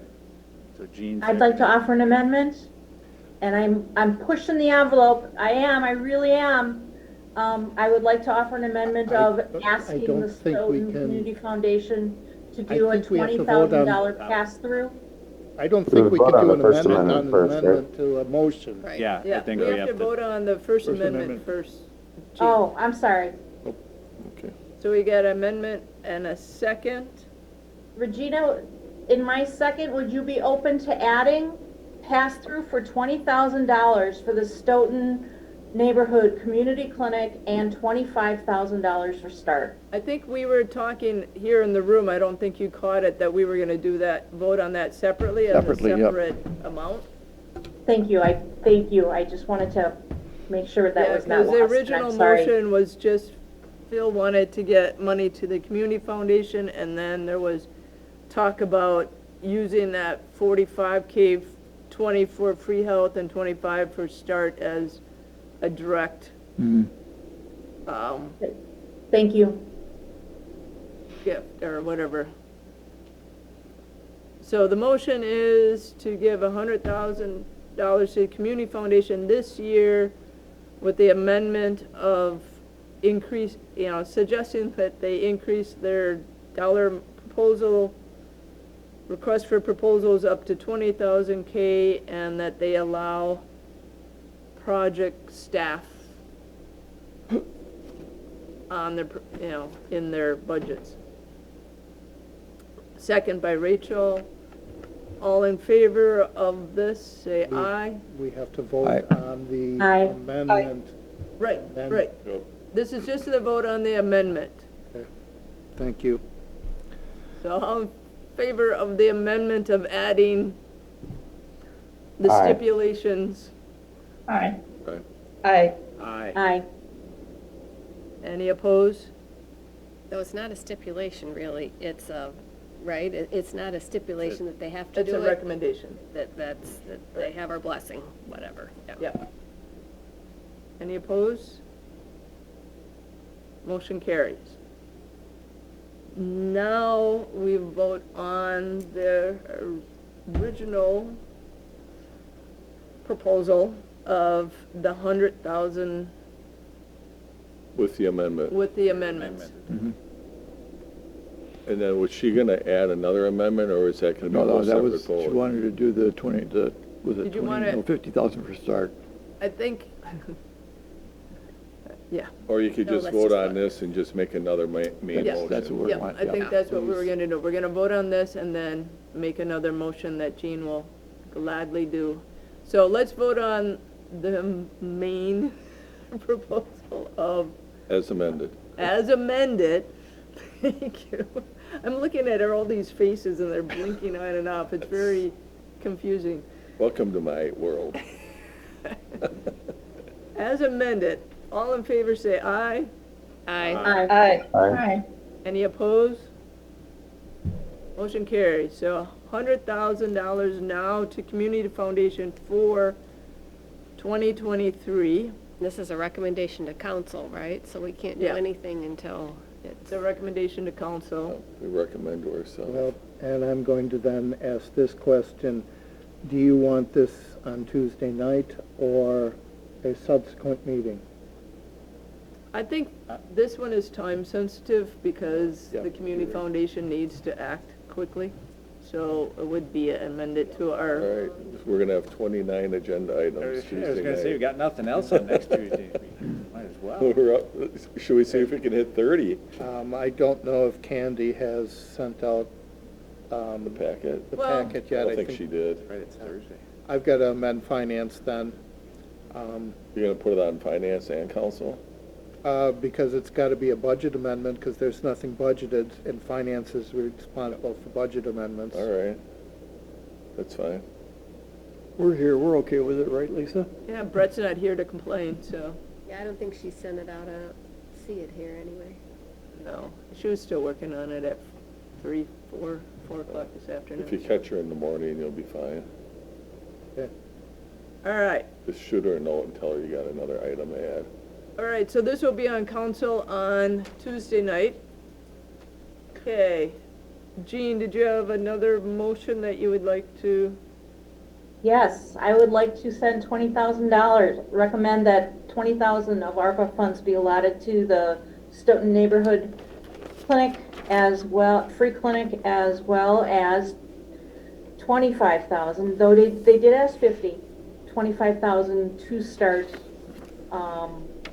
And are we doing that outright, or are we asking for a pass-through from the Community Foundation? Well, do you want it taken out of the $100,000 or do you want it separate? Separate. Okay, then it wouldn't be a pass-through, unless you're gonna add $45,000 onto what we just passed. However Dave thinks it would work most effectively. Please keep it separate. Let's do that. That is what I just moved. Do we have a second for 45,000, 20 to free health clinic and $25,000 to start? I'll second. Second. I'm sorry, who seconded I thought it? it was 20 and 25. Thank you. 20 and I 25. tried. Yeah, That was 20 20 and This is 25. Joyce. Yeah, I said 45 is the total. Ah. So it's 20 and 25. All in, is there any amendments? Quickly, all in favor say aye. All right, Aye. Any opposed? Motion carries. So that's going to be 145,000 to the Community Foundation. Yep, 145 to the, well, no, this is a separate. But it's, the- 45 to Dave to Yeah, disperse. it's 100 to the Community Foundation, 45 to these organizations Dave's outright. gonna disperse that, right? so does that make, so here's my question. Does that make a lot more work for you? Or is it better to set it up for the Community He Foundation just as a said that he pass-through? wanted it separate. Oh, okay. I think it'll be Sorry. better for the community foundation too. Okay, that's what I wondered. do the larger ones. Sounds good. So, Zoom- clerical zoomed in. question, you've got one item for ARPA fund on Tuesday night. Do you want to continue adding more? No, On this Tuesday. can go, Okay. this is not time sensitive. I wanted to get to 30. I want you guys to actually. All right. So, do we, for the revolving loan, Lisa had proposed $200,000, I had $200,000, Brett actually had $400,000. What are you guys thinking? I gotta do the math again. I like 200,000. Yeah, I'd make a motion to apply 200,000 to that project. So Greg has a motion for the revolving loan of $200,000 for the community-wide revolving loan. Yep, the citywide. Second. Revolving loan, yep. Second by Second by Rachel. Venegas. Mhm. And this money is focused at businesses. Right, Yep. yep, all businesses citywide, Okay. whereas the RDA's revolving loan is only It's for focused on the downtown. area. Okay. To make sure I understand it right, it's within the city limits. Right. Okay. It was 200, right? Yeah, what we'll do Just is, for a point of discussion, is it possible to consider the Stoughton School District area? I wouldn't, I mean, this is city money, the townships have their own. Yep. Thank you. It's a nice idea, but So, motion by Greg, 200,000 to community or citywide, within citywide limits revolving loan administered by WIBIC. Do you think they would want to do this? yeah, I talked to them. Okay. So we would set it up with them, and then when it was ready, then we would go out and notify businesses, and we would encourage them to use that money toward, sustainable projects, is what we always encourage first, because that's the gift that keeps giving. WIBIC is gonna ask, what payment terms do you want? How long of a time frame? What interest rate? Well, what I would just mirror what we have for RDA. Yeah, Keep and I it think we simple. can bring that back if it's complicated. We can bring that back to finance, maybe a Isn't proposal. Is it a three-year loan? And I do not remember. I don't remember either. But we can come back with some options Okay. based on what WIBIC recommends. Okay, yeah, I don't think we need to do the details right now. Let's just okay. figure out where the money. Yeah. Regina? So, motion on the table by Greg, 200,000 to community revolving loan within the city limits administered by WIBIC, encouraged with sustainability projects. Yep. Second by Rachel. Any amendments? Hear none, all in favor say aye. Aye. Aye. Aye. Aye. Opposed? Motion carries. Greg? Yeah, that leaves us roughly 500,000 of the, what, 883, no, I guess is, what was it, 840, whatever. Wait, Anyways, Greg, you have to speak us- up a little bit. Yeah, it leaves us about 500,000. I'd like the committee to think about holding roughly 200,000 in reserve for future items that may pop up, leaving us with roughly 300,000 to dispense.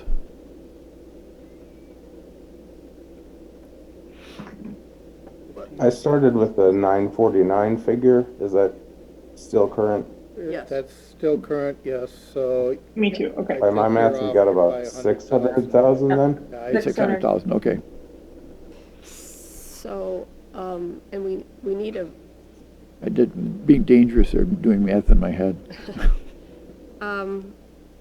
so I'd be okay with, going forward with the, Public Works request. Was that the 90,000, Dave? Yes. So I'd make a motion to approve the digital sign request through Public Works up to $90,000. Second, Second, who is that? Mike? Wadaki. Wadaki? Any questions or concerns or amendments to this? I just feel differently about the signs, so just so you aren't surprised when I vote. But Okay. such is a vote. No, it's fine. They're just not a priority for me. I had another question about the sign that had just popped into my head, but I should have asked. This would be a Brett question about the durability of the signs, life expectancy of the signs. Totally a Brett question. That's a total Brett question, which I just thought of. Do you want me to text him to call in? If you wouldn't mind. Okay. I should have, that light bulb should have gone on Phone a when he was friend? on. What? Phone a friend. Remember that show? So what is going on is that Phil had a question of Brett of the durability of the signs that he wants answered before we take a vote on this. So Dave is calling Brett. You know, you can just call him and just ask him directly. As opposed to having him call back in.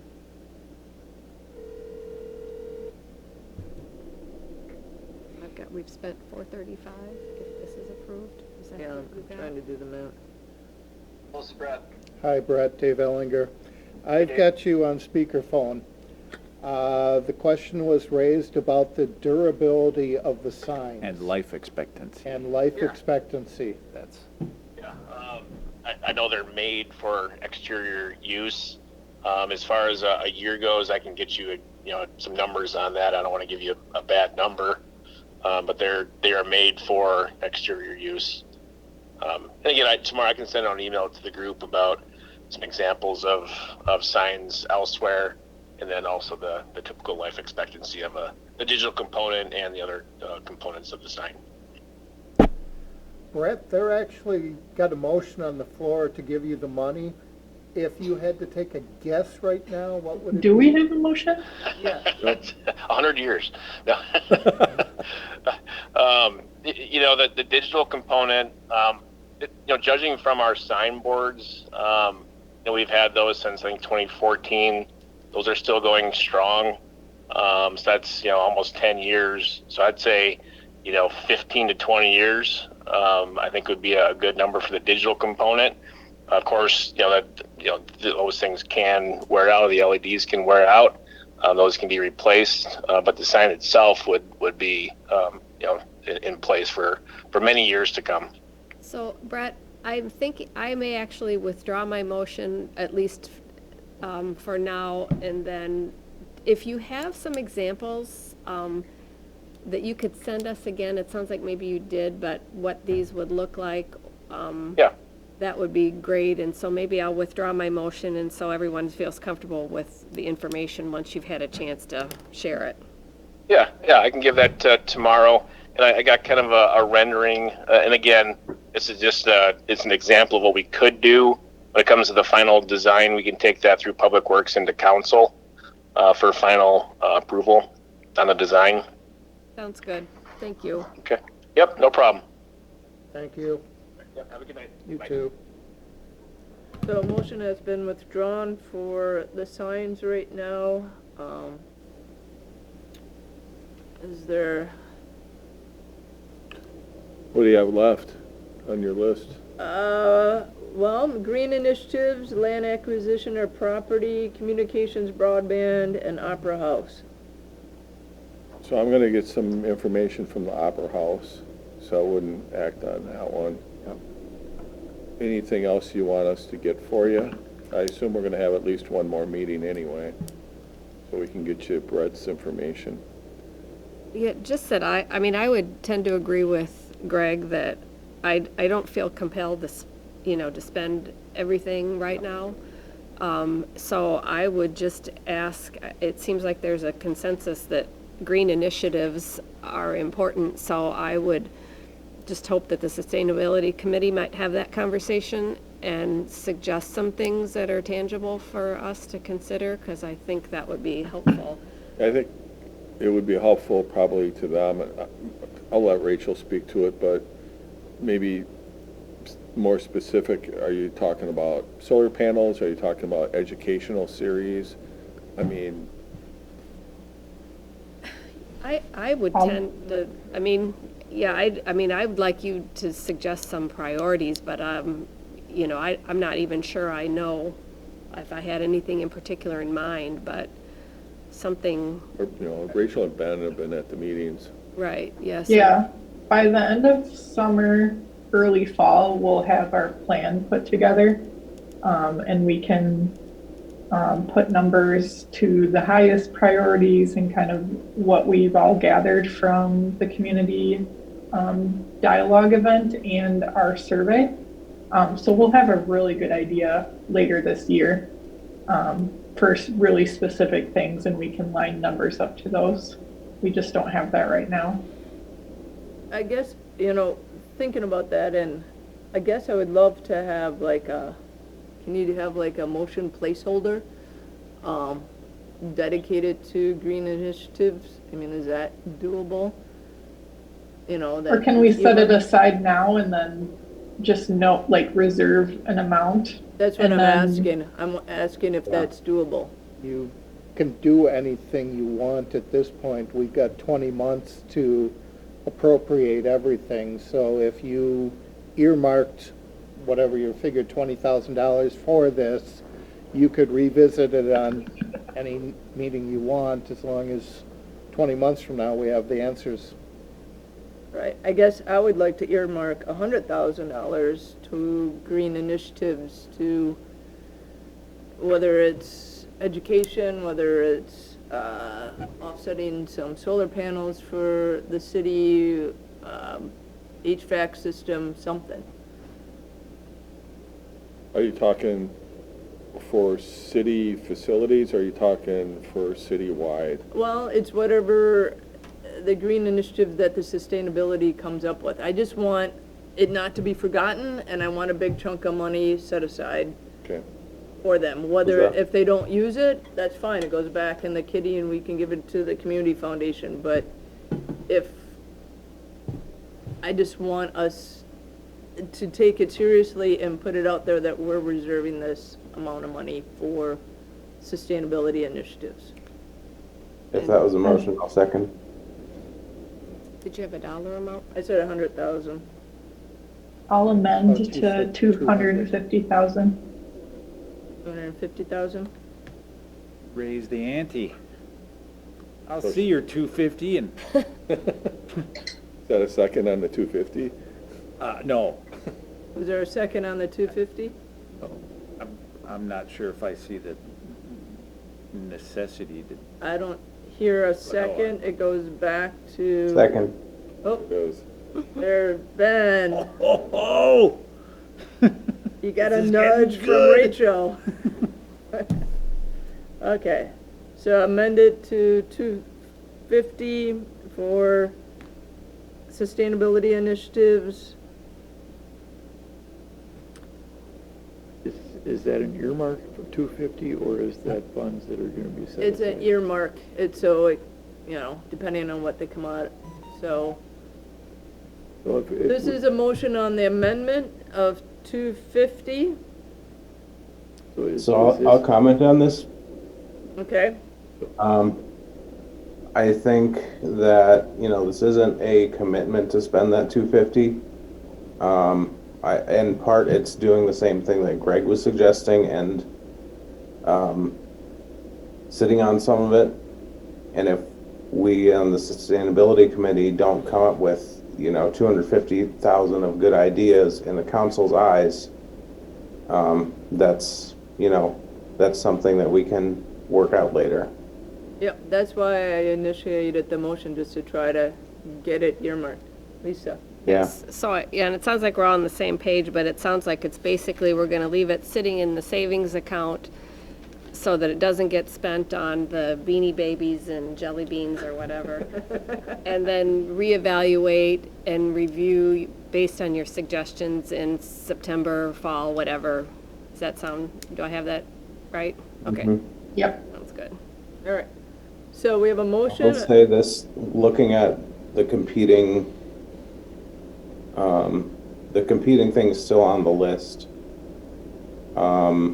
This would probably be shouldering out land acquisition if we're talking about that 300,000 figure.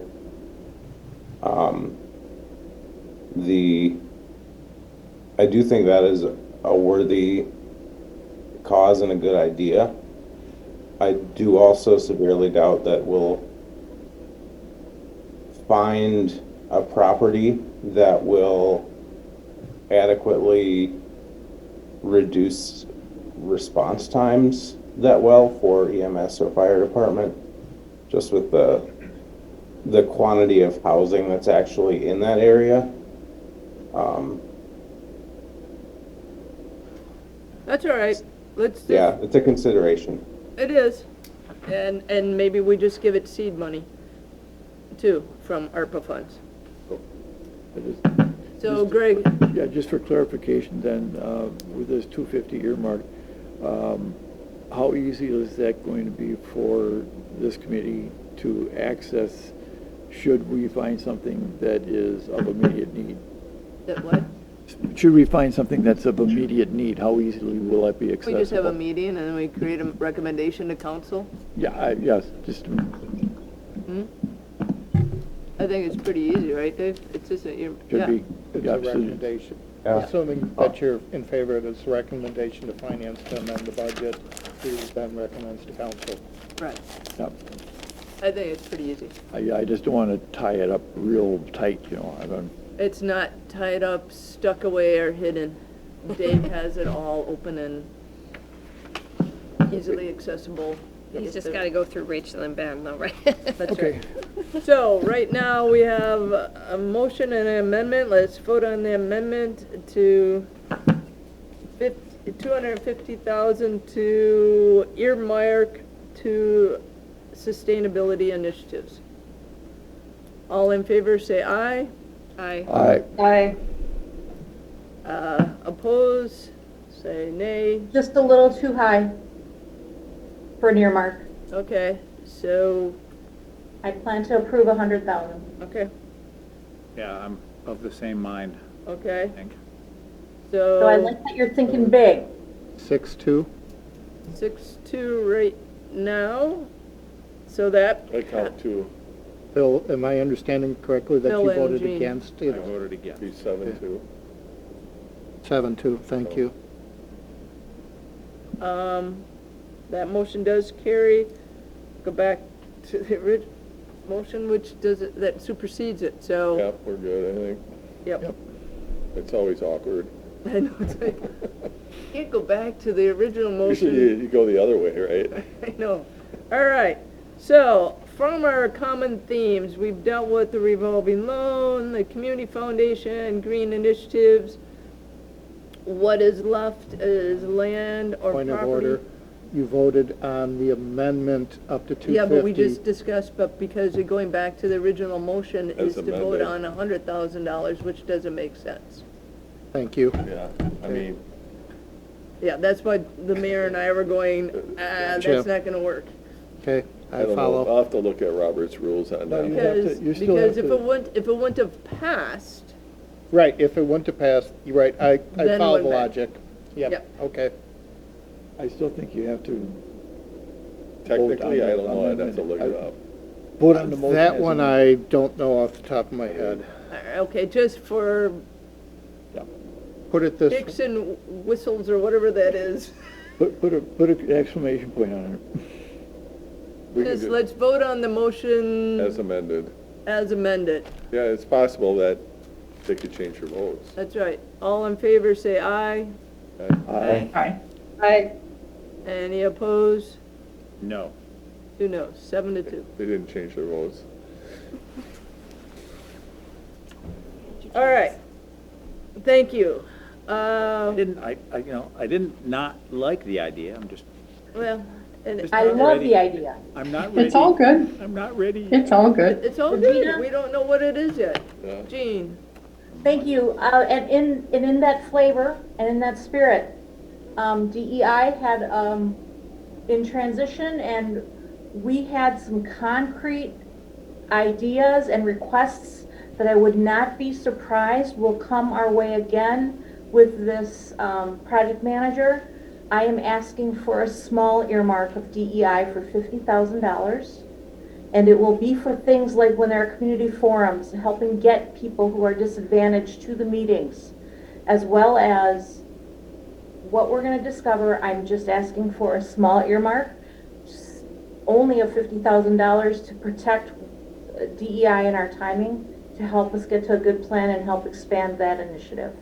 okay. I'll second that motion. Do we have any other For discussion? how much? 50,000, 50 for DEI? yep. And it's just an earmark, because we don't know what their proposal's Yep. gonna come out.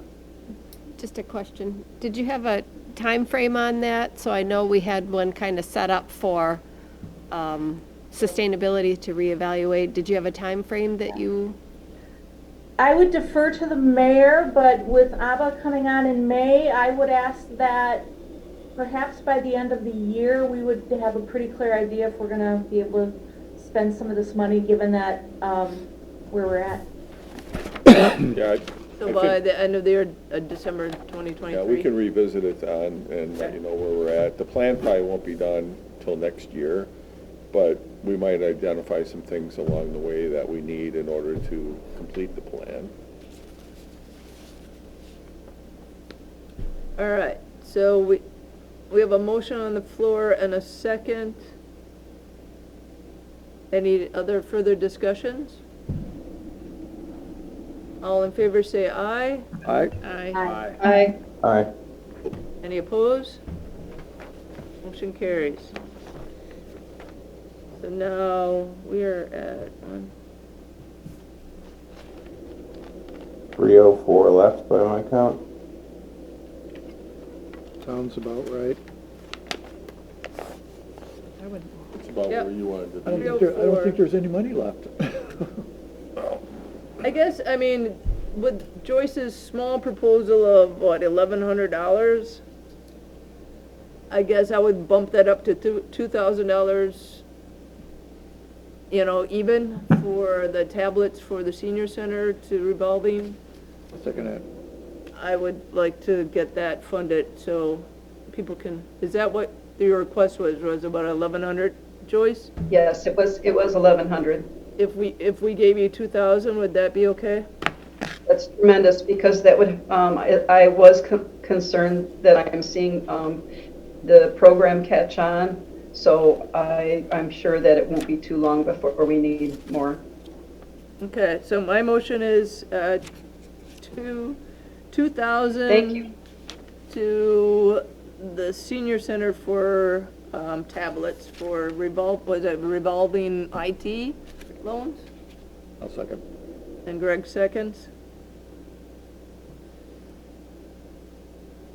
Tablet and laptop lending project. Yeah. Lending. Lending project, yep.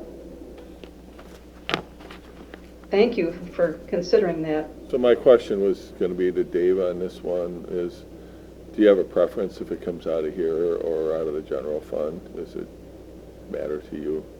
Doesn't matter to me, no. 2,000's Yeah, not material in relation to the general fund. It's whatever council wants to take it from. I mean, it's nice to say that it came from ARPA, that, we're taking care of seniors on that. When the hub publishes what we're spending money on, it would be nice to see that we're really trying to take care of and be inclusive. And the laptops and tech isn't just limited to seniors, right? It's just done by the senior center. thank you. Yeah, that's right. That Thanks, is Rachel, exactly for right. that clarification. I'll coach anybody. Any other discussion on this? All in favor, say aye. Aye. Aye, wholeheartedly. Any opposed? Motion carries. So now we're down to $302,000. We have property, land acquisition, possibly the Opera House.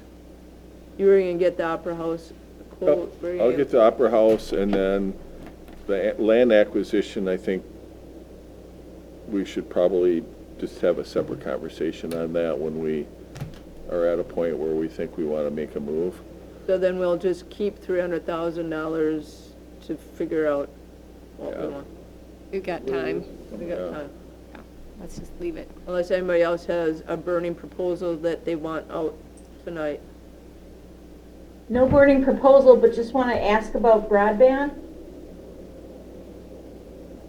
Have we really ever seriously thought about what it would take to extend and have our downtown area covered? Yeah, I have, Jean, and I've talked to City IT about that because that was another point on my planning list. And currently, the thought there is that if we had extended, I call it extended Wi-Fi access or something like that, that the work would be done by, not by the city, but by an external communications firm. I sit with some communications firms on the Dane County Broadband Task Force, so I'm going to see if I can get more information. But I probably should turn that over to the mayor. I was thinking I would turn that, whatever information I was able to gather, over to him, and maybe he can determine a proper route or something. So, but I would alert somebody at the city. But I will have a little bit of information coming fairly soon. Excellent. But yes, I thought of that as well. I never was able to get that fully developed. When do you think you'll be able to have that, Joyce? Are you thinking weeks or months? Oh, weeks. Weeks? Yeah, I would say possibly end of May. Okay. So I'll put that on I mean, there. I can tell you what I find out because you know, I think you're heading in a good direction. So you can just see if any of this information would be useful to you. Appreciate that. Even if we could get I was just thinking if we could get a stronger reach from the library for them to, that it can reach to, not only, right now it goes to the parking lot, but if it can reach to the community park across the street or across the street by the post office. It's going to reach at least to their outdoor area that they're putting in this year. Okay. I know the Mann Center has their own Wi-Fi in the building. I don't know how far outside the building that goes. But we'll investigate all this. I'll take Joyce's information. Actually, yeah, there was one instance when I was helping somebody who lived very close to the Opera House, actually. So I asked if they could use the city public Wi-Fi connection themselves, and the answer from IT was yes, they could. Yeah. So part of the challenge is I think John explained, maybe Joyce, you can help me with this, is if we get hundreds of people logging in, it drives up the data. Right. So that's where we have to come up with a sustainable plan. Yeah. Because we could have the initial cost to get it up and running, but if it is going to be used for years and years, it might become a budget item. Yeah, I guess the impression I have is there is more experience out there now than there once was when I first started delving into this. So I think the idea that this would be a private company makes a lot of sense. To really just, I don't think the city system right now would be the place to load. But anyway, whatever I find out when I check around, I'll just transfer to the mayor.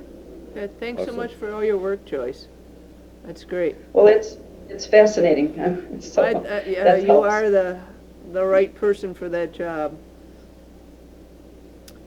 Any other proposals? Right now, our total for tonight, and you guys have done a great job, thank you for working through this, is 647,000 that we've either earmarked or have, dealt with. We had 100,000 to the community foundation, 20,000 to free health clinic, 25,000 to start, 200,000 to start a community revolving loan, 250,000 for earmark for sustainability initiatives, 50,000 to DEI initiatives earmark, and $2,000 to the senior center for the laptop tablet lending program. That's not earmarked, but it's a 100,000? gift.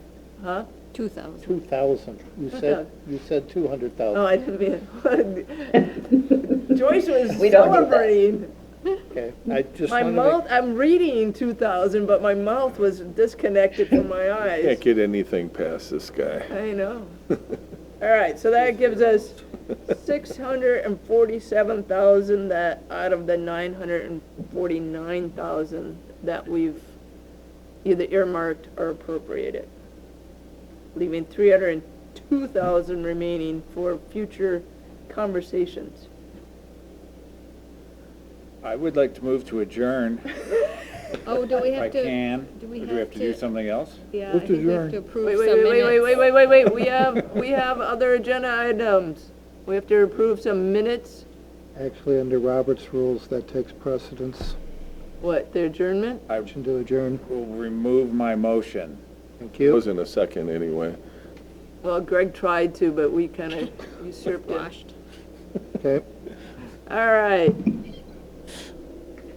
Approval of the Committee of the Whole minutes of 3/2/2023. Move to approve. Move to I'll approve. second. Lisa approved, second by Phil. Oh, okay. They were whispering over here and I heard them first. Any edits or comments? All in favor say aye. Aye. Aye. Aye. Any opposed? Motion carries. The second thing on there was clarification of the digital signs. We're kind of tabling that for now till we get further information from Brett. And number 9 was ARPA funding request. We just kind of did that. And so, Phil, what did you want to say? Adjourn. Second. Second by Greg. Thank you all. It was a great night. Feel good. We did some good work. We can have a vote? You didn't vote. Oh, all in favor, say aye. Everybody's Aye. waiting. Aye. I can't. Yeah, before everybody leaves, we should vote. Take care, It's a everybody. privileged motion. Yep. Okay. Aye. Oh, golly. Congratulations, Lisa. Yes, you too, Greg.